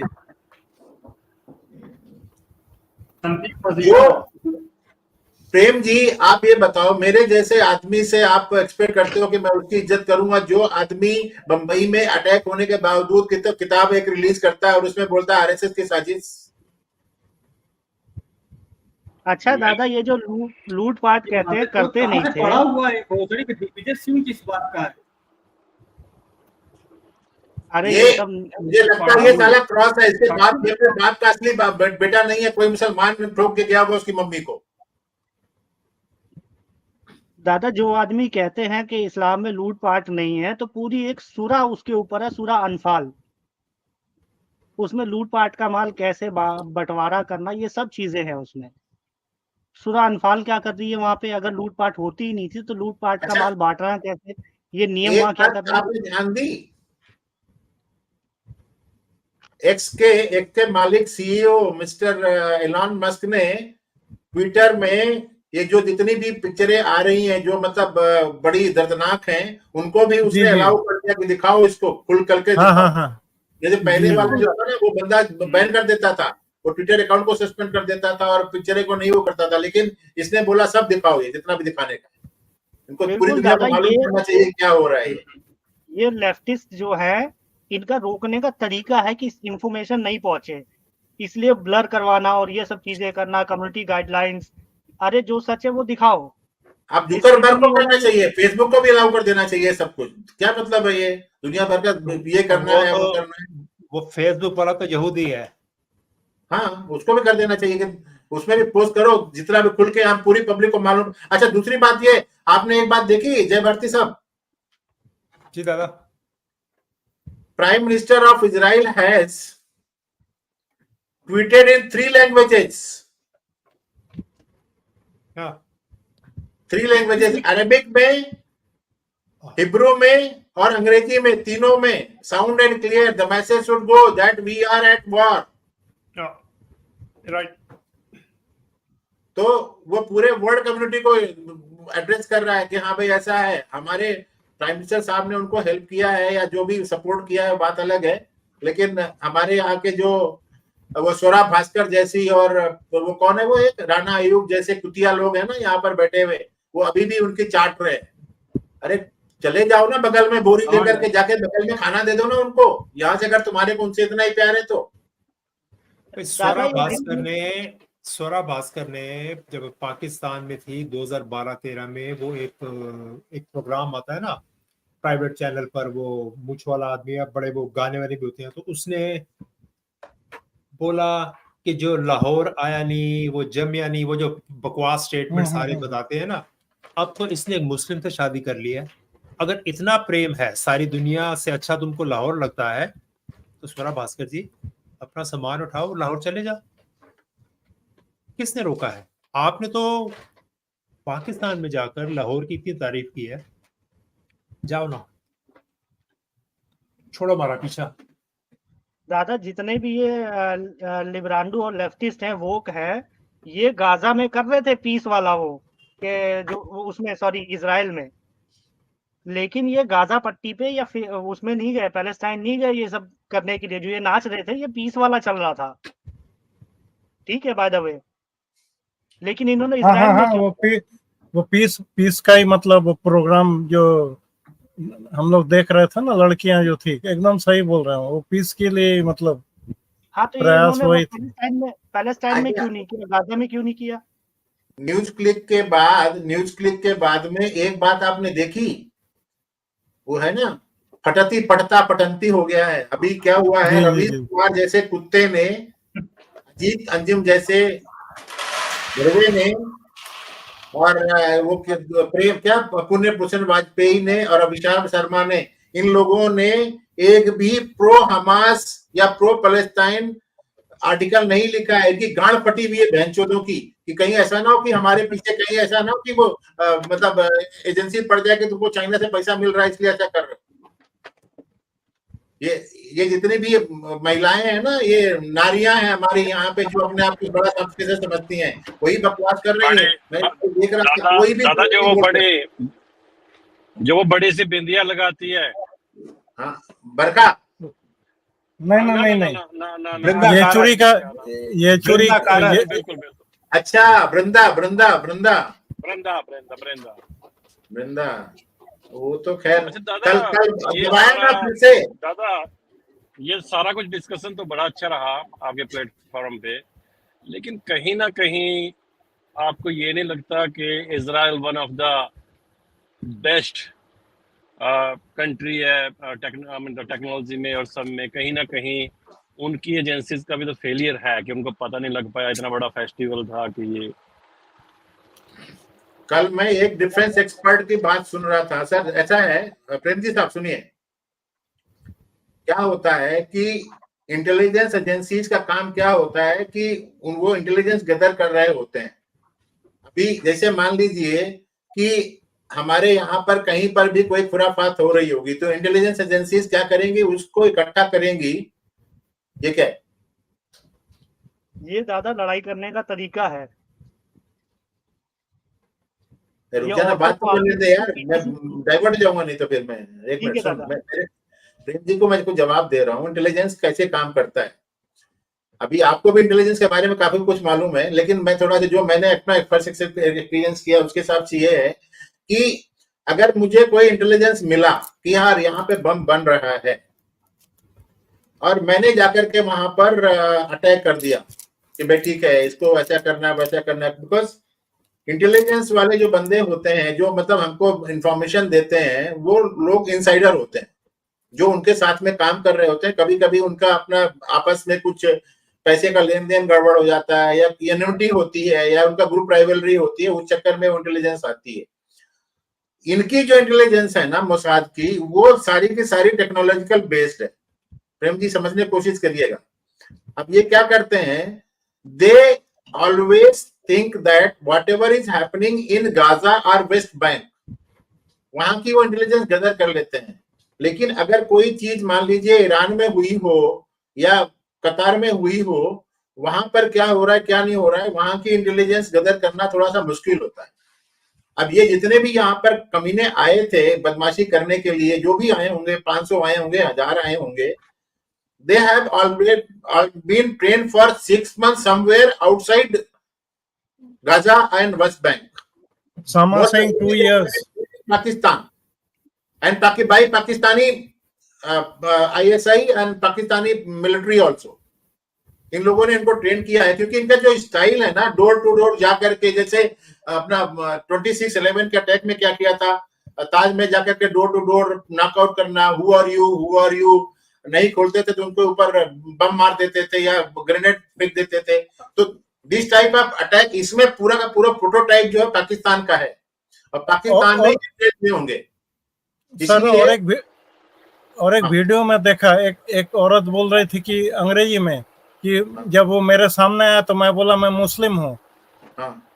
तो अंदर इन लोग गए, बच्चे जो थे उनको देखे, फिर पता नहीं कलमा उलमा पड़ी होगी, तो फिर बोला ठीक है, हम लोग चले गए। मतलब 2 घंटे के बाद वो चले गए वहां से। तो मुसलमान को हाथ नहीं लगाए लोग। तो क्या होता है कि आपको अगर मान लीजिए 500 अगर रॉकेट आ रहे हैं, तो 500 के लिए आपके पास में आयरन ड्रोन है, उसको मार सकते हो। लेकिन अगर आप बाई एयर भी आओगे, इधर से भी आओगे, ये मैं मानता हूं कि इन लोगों ने, हुआ क्या है, मैं इसीलिए बोल रहा हूं कि यहाँ पर अमेरिका में जिस समय क्या बोलते हैं, वो ट्विन टावर पे जब अटैक हुआ था, तो CIA का फेलियर था। 9/11 हाँ, 9/11 था। उस समय CIA का फेलियर था कि नहीं था? रहा ही होगा। सेम थिंग इंडिया में, हमारे इंडिया में मनमोहन सिंह साहब को 26/11 के बारे में पहले से ही पता था ये होने वाला है, but he did not act. कुछ चीजें होती है कि जब हमारा रिकॉर्ड होने वाला है सऊदीया के साथ में, any day it is going to happen. And moreover, जब ईरान ने हमारे जो अमेरिकन 6 फर्स्टेज को रिलीज कर दिया है 1 बिलियन पर हेड वो करके, और मोर ओवर अमेरिका ने 76 मिलियन जो है इनको दिया है, तो इस समय एक कॉम्प्लेसेंसी आ जाती है कि जब हमारा पीस टॉक चल रहा है और हमारा फेस्टिव सीजन है, एंड कुछ चीजें ऐसी होती हैं जो बहुत लाइट रह जाती हैं। Maybe the reason I'm asking you this question, and I appreciate you the way you answered the question, because ये डेकोरेट करता है स्ट्रीम को। और मेरा एक क्वेश्चन और है आपसे, और ये बहुत ही महत्व रखता है स्ट्रीम के लिए। लोग सुनेंगे, इसको देखेंगे। मैं इसको दूसरे नजरिए में लेता हूँ। अगर अभी हमारे यहाँ G20 हुआ हिंदुस्तान में, ठीक है, और अगर यही सिनारियो यहाँ बन जाती, तो हिंदुस्तान इसको कैसे टैकल करता? स्ट्राइक शुरू हो जाते हैं यहाँ पे। ये सवाल मेरे से? हाँ जी दादा, बीबी दादा से।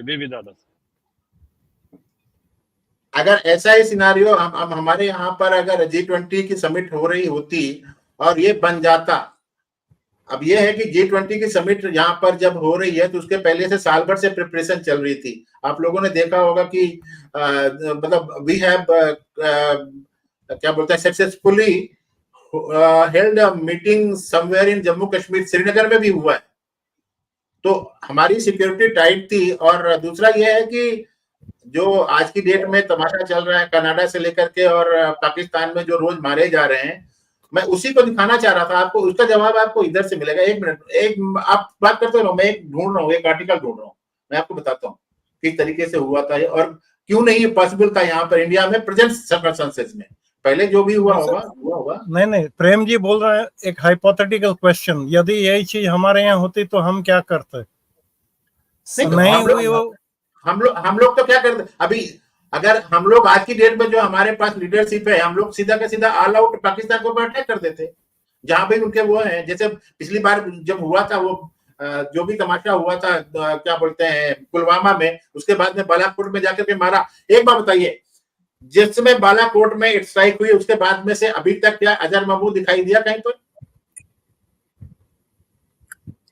मर गया वो। नहीं दिखाई दिया ना। लेकिन इंडिया क्या बोलता है, वो जिंदा है। उसको यूएनएसओ भी वो करवा के रखा कि वो हमारे ब्लैक लिस्टेड में। ऐसा ही है हमारे यहाँ पर आज की डेट में मनमोहन सिंह नहीं है। मनमोहन सिंह के टाइम में जो ओबामा ने उसको बोला था कि मैंने तो बोला था ठीक है अटैक कर दो, हमारे एयरफोर्स का चीफ तैयार था, हमारे को परमिशन दे दो, we will strike them, but नहीं हुआ था। हमारे यहाँ पर आज की डेट में जो सिक्योरिटी अपरेटस है, रॉक का जो पूरा सेटअप है, जो आईबी का सेटअप है, जो एनएसए का पूरा जो काम चल रहा है, उसके हिसाब से हमारे यहाँ पर ये होता ही नहीं था। अगर होता था तो we would have definitely replied the way Israel has replied.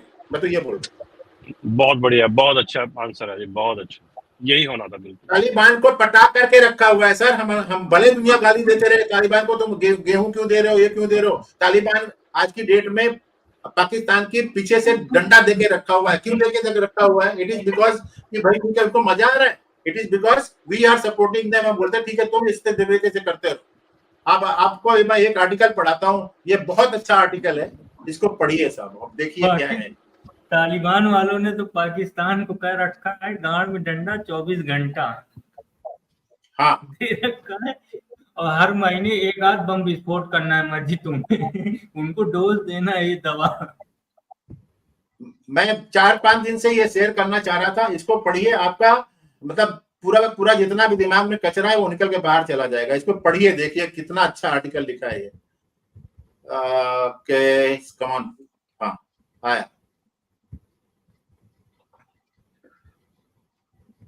दादा, Under PM Modi's leadership, India boosts external intelligence capabilities significantly. ये 6 अक्टूबर 2023 का है। हाँ, ये 6 तारीख का आर्टिकल है। पता नहीं इनको शायद मालूम होगा कि ये कुछ होने वाला है क्या, इसलिए कर दिया। अब देखिए, इसको पढ़िए, आर्टिकल को बराबर पढ़िए सब। हाँ, India may not be behind Niger's killing, but it has indeed acquired the capability to do so during Modi years. An interesting report has surfaced from the British news agency Reuters this week. According to a piece published on their website, in the last few years... थोड़ा बड़ा करता हूँ। नहीं, दिखाई दे रही सब। हाँ, आप पढ़िए। In the last few years, there's been a considerable change in the capabilities of Research and Analysis Wing, India's Foreign Intelligence Service. In these years, RAW has enhanced its capacity to conduct operations in the Western countries even before the allegations were leveled by the Canadian Prime Minister Justin Trudeau, who has accused India of eliminating terrorist Harjeet Singh Nijjar in Vancouver. As a part of this report, the journalists at Reuters have spoken to retired as well as serving officials in RAW who have confided to them how after the 26/11 attacks in 2008 in Mumbai, India has prepared its intelligence agency to be more assertive, especially in the Western setups. One of the main reasons to do that, as pointed out by a current official in the report, was India's failure to secure extradition of an American citizen, David Headley, who was an accused in the terror attack. Because of West's general indifference to India's security concerns, RAW has decided to be more proactive on Western shores to gather actionable intelligence regarding potential threat to India's national security. However, it is important to note that all the 6 officials interviewed for the piece by Reuters have firmly denied that RAW conducts any targeted killings as alleged by Prime Minister Trudeau on the floor of the Canadian Parliament. As per them, conducting targeted killings on foreign shores is not a part of RAW's mandate. दादा, ये बताओ, which RAW officer will admit that we are conducting targeted killing? वो तो यही बोलेंगे ना, हम नहीं करते हैं। आगे देखते हैं। सभी लोग वही बोलेंगे। The report particularly notes that since 2014, a qualitative change has come in India's intelligence capabilities owing to Prime Minister Modi's resolve to embolden the country's national security apparatus. Unlike the previous governments, the Modi government has shown more propensity to offer material resources and political support to RAW. This reminds of the past days of India's intelligence establishment when RAW was caught in an abyss of decay, but political masters were busy looking the other way. Between 2004 and 2014, RAW had witnessed one of the worst phases in its history since getting set up in the late 1960s to keep watch on China after the 1962 debacle. Now, this is very important. This is very important. फिर से पढ़ता हूँ sir. Between 2004 and 2014, RAW had witnessed one of the worst phases in its history since getting set up in the late 1960s to keep a watch on China after the 1962 debacle. The year 2004 was particularly difficult as an Indian spy, Ravinder Singh, serving as the Joint Secretary of RAW, defected to the United States in June that year. He faked identity to fly from Kathmandu to the US, but the local RAW unit in Nepal did nothing despite credible information on his escape. Then another mole was found in RAW when cybersecurity experts at the agency were found sharing sensitive information with their counterparts in the American intelligence agency, the CIA. As if to back incidents of moles. सबको public के लिए that raw setup in Nepal knew that Ravinder Singh is going, but they never stopped him because raw was so much demoralized. क्योंकि क्यों करना काम, हमको कौन सा तमका मिलने वाला है, गलती पड़ेगी आगे. As if two back-to-back incidents of moles within the agency passing on classified information to the US weren't enough. The lack of political support by Manmohan Singh's government in the form of its decision to halt certain activities led to a phase of low confidence within the agency. जो आप बोल रहे sir. Many top officials at the agency were also quitting, accompanied by a lack of investment in upgrading RAW's capabilities by the ruling dispensation. Not to mention a proposal approved by Singh's government that sought to allow government officers from other services to join RAW on permanent deputation basis, which threatened to dilute the quality of talent pool at the agency because of officers who were joining RAW only for plum foreign postings. Officers who were joining RAW only for plum foreign postings without having any real aptitude to serve in an intelligence setup. These officers who were coming on deputation were also more likely to be spy-trapped, unlike the officers who came through the research and analysis service route. कितना गंदा काम किया था ना इन्होंने, देखो. Very clear. ये सलमान कुर्सी गद्दार है साला. क्यों था? नहीं, he should be hanged for that. He should be tried under UAPA. मैं तो ये बोलता हूँ, इसको पकड़ करके ना अंदर कर देना चाहिए ग्रुप को. अरे क्या हुआ?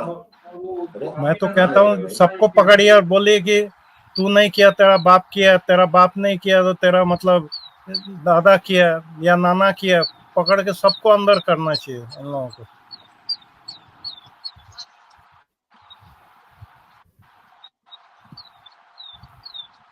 यही तो गद्दार सब है ना. दादा पता है क्या कि जब भी ऐसी चीजें होती है ना तो लोग कहते हैं उनके पेरेंट्स ने किया है. मैं एक सिंपल सा उसका वो बताता हूँ कि अगर कोई आदमी गरीब है तो उसका बच्चा जो है सफर करता है ना उस गरीबी के लिए. भगवान तो नहीं कहता ना कि भाई तेरा बाप गरीब था, इसमें तेरी गलती नहीं है, मैं तुझे अमीर बना देता हूँ. ऐसा नहीं होता. उस गरीबी को वो भी सफर करता है. सेम अगर कोई गद्दारी करता है, उस पैसे से मजे तो लेता है ना परिवार. बिल्कुल ठीक है. तो इस बेस पे उनके साथ अगर नेचुरल जस्टिस ऐसे हो रहा है कि गरीब का बच्चा परेशान होता है विदाउट उसकी कोई गलती नहीं होने के बावजूद ही परेशान होता है और उसको कोई सुविधा नहीं मिलती है, तो इसी तरीके से गद्दारी करने वालों को सुविधा पूरी मिलती है उनके मतलब बाप दादा के किए हुए कर्मों की, तो सजा भी मिलनी चाहिए. इनको तो गवर्नमेंट एकोमोडेशन से लात मारकर बाहर करना चाहिए. या तो अनलेस एंड अनटिल वो खुद ही कहते हैं. One of the pieces, Praveen Swamy, journalist and strategic affairs expert, notes that the Manmohan government was wary of giving political backing to RAW's proposals, despite a slew of attacks against India, including the one in Kabul at the Indian embassy in 2008. In the same piece, he also notes how things went further downwards when Shiv Shankar Menon became National Security Advisor in the year 2010, who chose to be even milder than his predecessor, M.K. Narayanan. The unfortunate reality of UPA government's political inaction hit hard when it was revealed that despite having concrete inputs regarding a possible attack on Mumbai hotels, no preemptive action was taken that later culminated into the deadly 26/11 attacks. Correct, sir. So, जो मैं बोल रहा था वही है ना. देखो बिल्कुल मालूम वही था है। हमारे को क्या होने वाला है, फिर भी कुछ नहीं किया। अरे In कच्चा the को last मालूम था decade, गड़बड़ होने वाली है, लेकिन कच्चा वालों ने कुछ नहीं किया, बिकॉज ऊपर वालों ने बोला तो चुप रहो, कुछ नहीं कर रहे हैं। हाँ, कस्टम वालों को तो पहले पता चलेगा, सी रूट से आ रहे होंगे तो वहां तो पूरा नाका सब बना हुआ है ना। वो इंटेलिजेंस जब आती है ना, सब जगह सर्कुलेट होती है, हमारे को भी आती है इंटेलिजेंस। हाँ। In the last decade, not a single major terrorist attack has taken place in any of the big Indian cities, something which was a norm during the UPA years. A huge credit for this also goes to the covert operations undertaken by India on foreign shores. Former RAW Chief N.K. Sood calls it a reflection of India's growing strength as well as political willingness to back it. Chaya also opines the same while addressing the normative debate regarding targeted killings. He explains that until 2001, West was clear on targeted killings and a ban on the same remained in place. In fact, United States was even critical of Israel's practice of conducting such operations. However, the war on terror after 9/11 changed the American stance on targeted killings, with them becoming an accepted practice. Chaya notes that the CIA's Directorate of Operations even had a targeting officer to collect actionable intelligence for such operations. However, the normative framework around targeted killings is once again changing. He explains that the West now wants to have it both ways, where it is criticizing Russia as a rogue state for carrying out targeted killings, but it masks its own operations as necessitated by the larger fight against terrorism. This is why, according to Chaya, the Western commentators are indulging in literary gymnastics to justify their terrorists as terrorists and India's terrorists as mere dissidents who are being targeted by the Modi government. But there is a wider consensus among intelligence experts, including Chaya, that as India will grow in stature, it will be able to earn more norm-shaping capability that will provide legitimacy to its future actions. Since 2020, many enemies of India have met their end in multiple countries, including Pakistan, UK, and Canada. Khalistani terrorist Hardeep Singh Nijjar is not alone to lose his life to multiple bullet shots in Canada. In June, another Khalistani, Avtar Singh Khanda, had succumbed to a suspected case of poisoning in a hospital in the UK. Paramjit Singh Panwar, chief of Khalistan Commando Force, a banned terror organization, was also shot dead in Pakistan in May this year. Last year, Zahur Mistri, a terrorist involved in the hijacking of an Indian Airlines plane from Kathmandu airport in 1999, was murdered by unidentified gunmen in Karachi. Ripu Daman Malik, an accused in the 1985 plane bombing in Canada, was also shot dead last year. The list also includes Islamic terrorists such as Bashir Ahmad Pir and Syed Khalid Raza, who have been shot dead by unidentified gunmen in Pakistan. All these individuals held strong anti-India sentiments, but that does not justify linking their deaths to India without any shred of evidence, as Prime Minister Trudeau did. What is true, of course, is that Indian intelligence gained more authority and capabilities under the leadership of Prime Minister Modi. कड़ला साहब जी sir, हाँ मैं तो समझ रहा हूँ। नहीं प्रेम जी को बोल रहा हूँ, प्रेम जी को समझ में आया नहीं? बिल्कुल बिल्कुल आया जी। आप बताइए, मनमोहन सिंह को फांसी देनी चाहिए नहीं देनी चाहिए? जिसने 10 साल तक सत्यानाश किया रॉ का, बेचारे रॉ के ऑफिसर छोड़ के भाग रहे थे। बिल्कुल।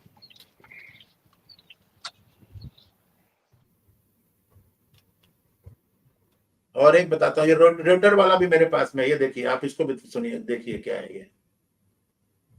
रूटर वाला भी पढ़ लेते हैं, काहे को मतलब क्या है, हाथ कंगन को आरसी, क्या पढ़े लिखे को फारसी, क्या, इसको भी पढ़ लेते हैं।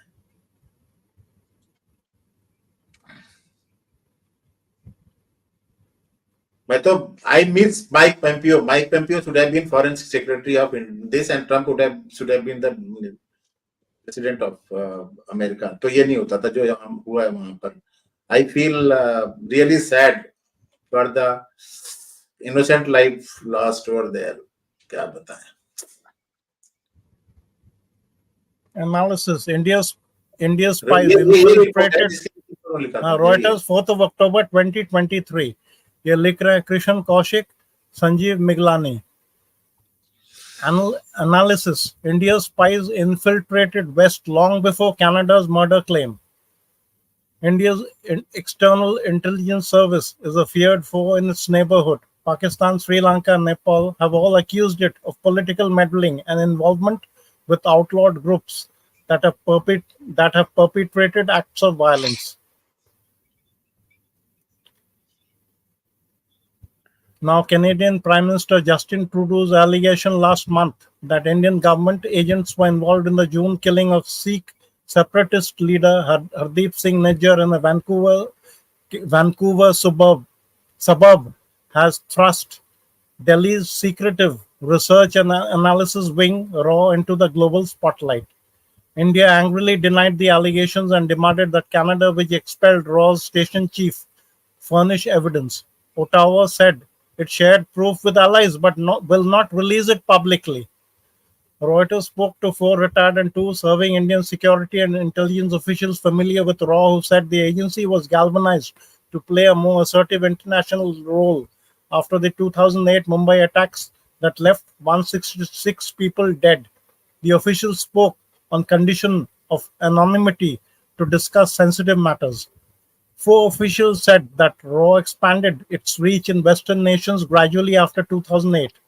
One current official cited India's failure to secure the extradition of a US citizen convicted of involvement in the Mumbai attack as a key motivation for RAW to increase its sway in the West. While its immediate neighbor RAW has advanced signal and while in its immediate neighborhood, RAW has advanced signal and technical intelligence capabilities in the West. The agency remains largely dependent on human intelligence for its operations, according to one serving and one former official. RAW, like other arms of India's national security apparatus, has been emboldened by Prime Minister Narendra Modi, who has bolstered India's defense capabilities since his 2014 election and built a strongman image, 5 of the officials said. Modi's office did not respond to a request for comment for this story. RAW Chief Ravi Sinha, the only serving official publicly affiliated with the agency, did not return messages seeking comment. Sinha reports to Modi's office through the powerful National Security Advisor Ajit Doval, who also did not return a request for comment. All 6 officials denied that RAW engages in targeted killings, noting that the agency has no mandate for such operations. Fallout from the Vancouver incident has also raised concerns that RAW will come under greater global monitoring, Indian intelligence officials and analysts said. The current developments have undoubtedly increased global curiosity about RAW, said Dheeraj Paramesha Chhaya, an expert on Indian intelligence at Britain's Hull University. He said that greater Western scrutiny of RAW's activities might also bring a closer understanding of Delhi's security concerns. The West has expanded military and intelligence cooperation with Delhi as tensions with China have grown, with Washington agreeing in 2020 to share sensitive mapping and satellite data with India. In the short term, Canada's assertion might make it harder for Western countries to trust RAW, one of the officials said. Ottawa and Delhi have been in a diplomatic standoff since Trudeau made his allegations in public. India has suspended the issuance of new visas to Canadian citizens and demanded that Ottawa reduce its diplomatic presence. Canada has unsuccessfully pushed allies such as the US to issue a joint statement condemning India, the Washington Post reported. RAW has been identified as an arch rival by Pakistani security leaders. Most recently, Islamabad, without providing evidence, blamed RAW for a suicide blast near a mosque on Friday that killed over 50 people.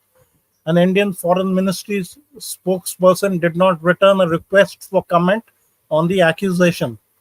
The Indian government publicly blamed Islamabad for the 2008 Mumbai attacks, widely seen by policymakers in Delhi as RAW's most recent major failure, which Delhi says was carried out by Pakistan-based militants. Islamabad denied that its agents were involved. The agency enhanced its intelligence gathering operations in the West, including North America, due to the role of U.S. citizen David Headley, now serving a 35-year prison sentence in Chicago on charges that included scouting locations for the Mumbai attacks, one of the officials said. American law enforcement was warned before the attack that Headley had terrorism ties, according to U.S. media reports. Top Indian policymakers have publicly suggested that he was a U.S. double agent, and Delhi's failure to secure his extradition frustrated RAW, the official said. The United States, which gave India... This is also failure of Manmohan Singh government. Had somebody else तो निकल के आता था वहां से. मनमोहन सिंह के time में हुआ ना ट्रायल, इसलिए नहीं आ पाया वो. The United States, which gave India access to Headley, has denied he was a double agent. The American embassy in Delhi did not return a request for comment.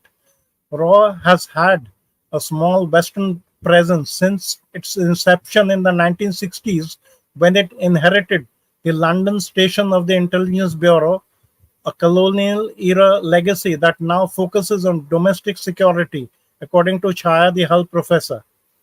The large Indian diaspora in countries like the United States, Canada, Britain, and Australia is an asset, two officials said.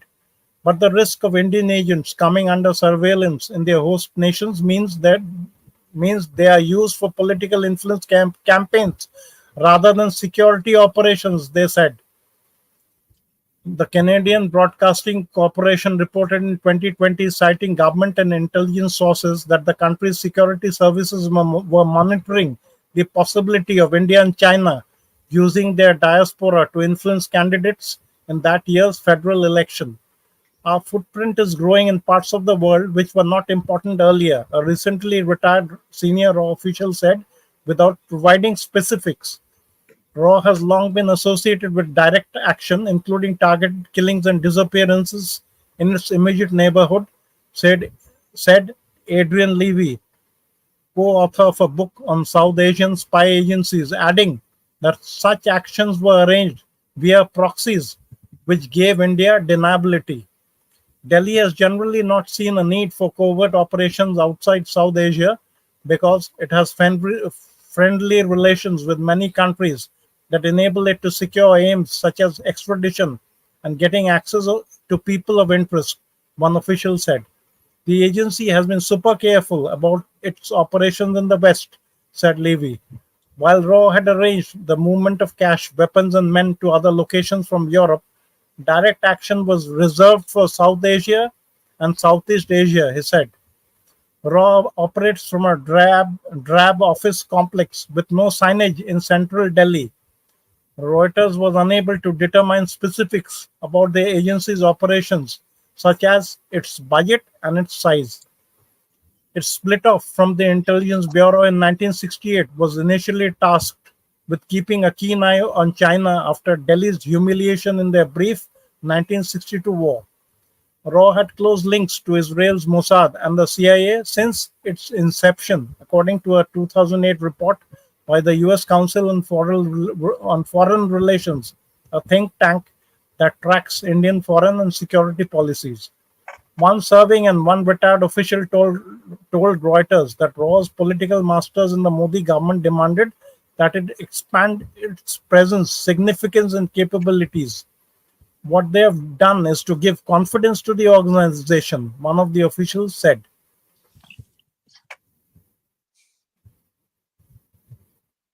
Two serving and one retired RAW agents told Reuters that some previous governments did not offer sufficient resources and political support. Under Modi, India's national security community has become far more proactive in terms of diplomacy and deal making, but also direct action, analog and digital, said Levy, the intelligence writer. But as intelligence agents, but as Indian intelligence services have gained more capabilities and far greater reach. The legal framework they operate in has now not kept pace with how modern democracies manage espionage operations, he said. RAW was created under a government order with no formal parliamentary or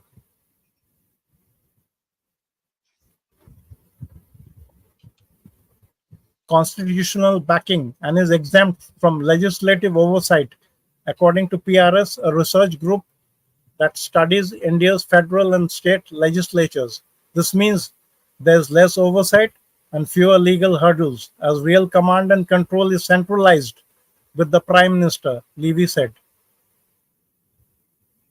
ये है, अब बोलिए। मनमोहन सिंह ने कितना सत्यानाश किया। मनमोहन सिंह तो क्या कहेंगे, वो तो सिर्फ स्टूज थे, एक्चुअली तो इटालियन थी। मनमोहन सिंह, I.K. गुजराल, मोरारजी देसाई, वो है ना, वो जो अपना कबूता में जो एटॉमिक प्लांट था उसके बारे में पूरा दिया, सबको इन्फॉर्मेशन दे दिया था भाई ने।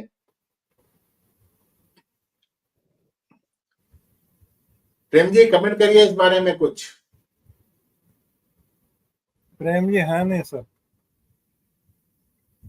अच्छा, मैं तो दादा इसके बारे में ये बोलूंगा कि जो आप जो कांग्रेस गवर्नमेंट को कहते हैं कुछ नहीं किया, मैं तो कहता हूँ they were the proxy government of across the border. Correct. yes.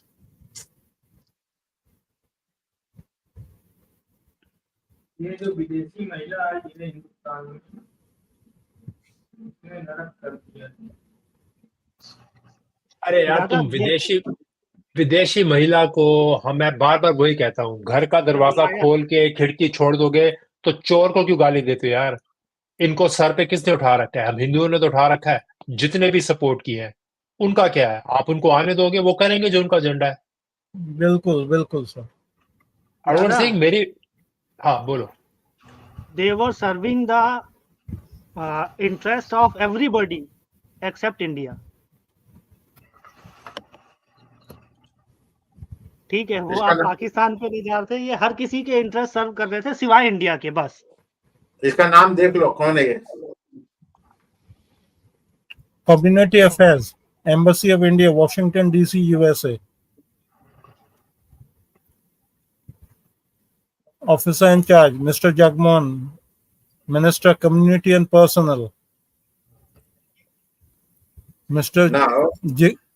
ये देख लिया आपने, ठीक है? He is Minister Community and Personnel.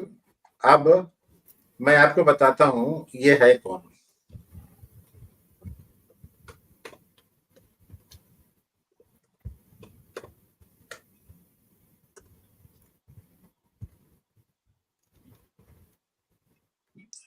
आप, मैं बोलूंगा नहीं, आप समझने के लिए सारा काफी है। देखिए कौन है ये।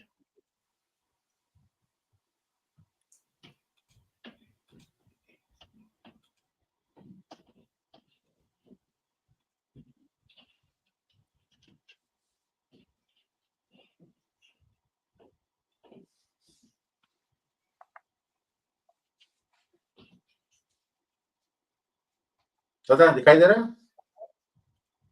अरे दादा,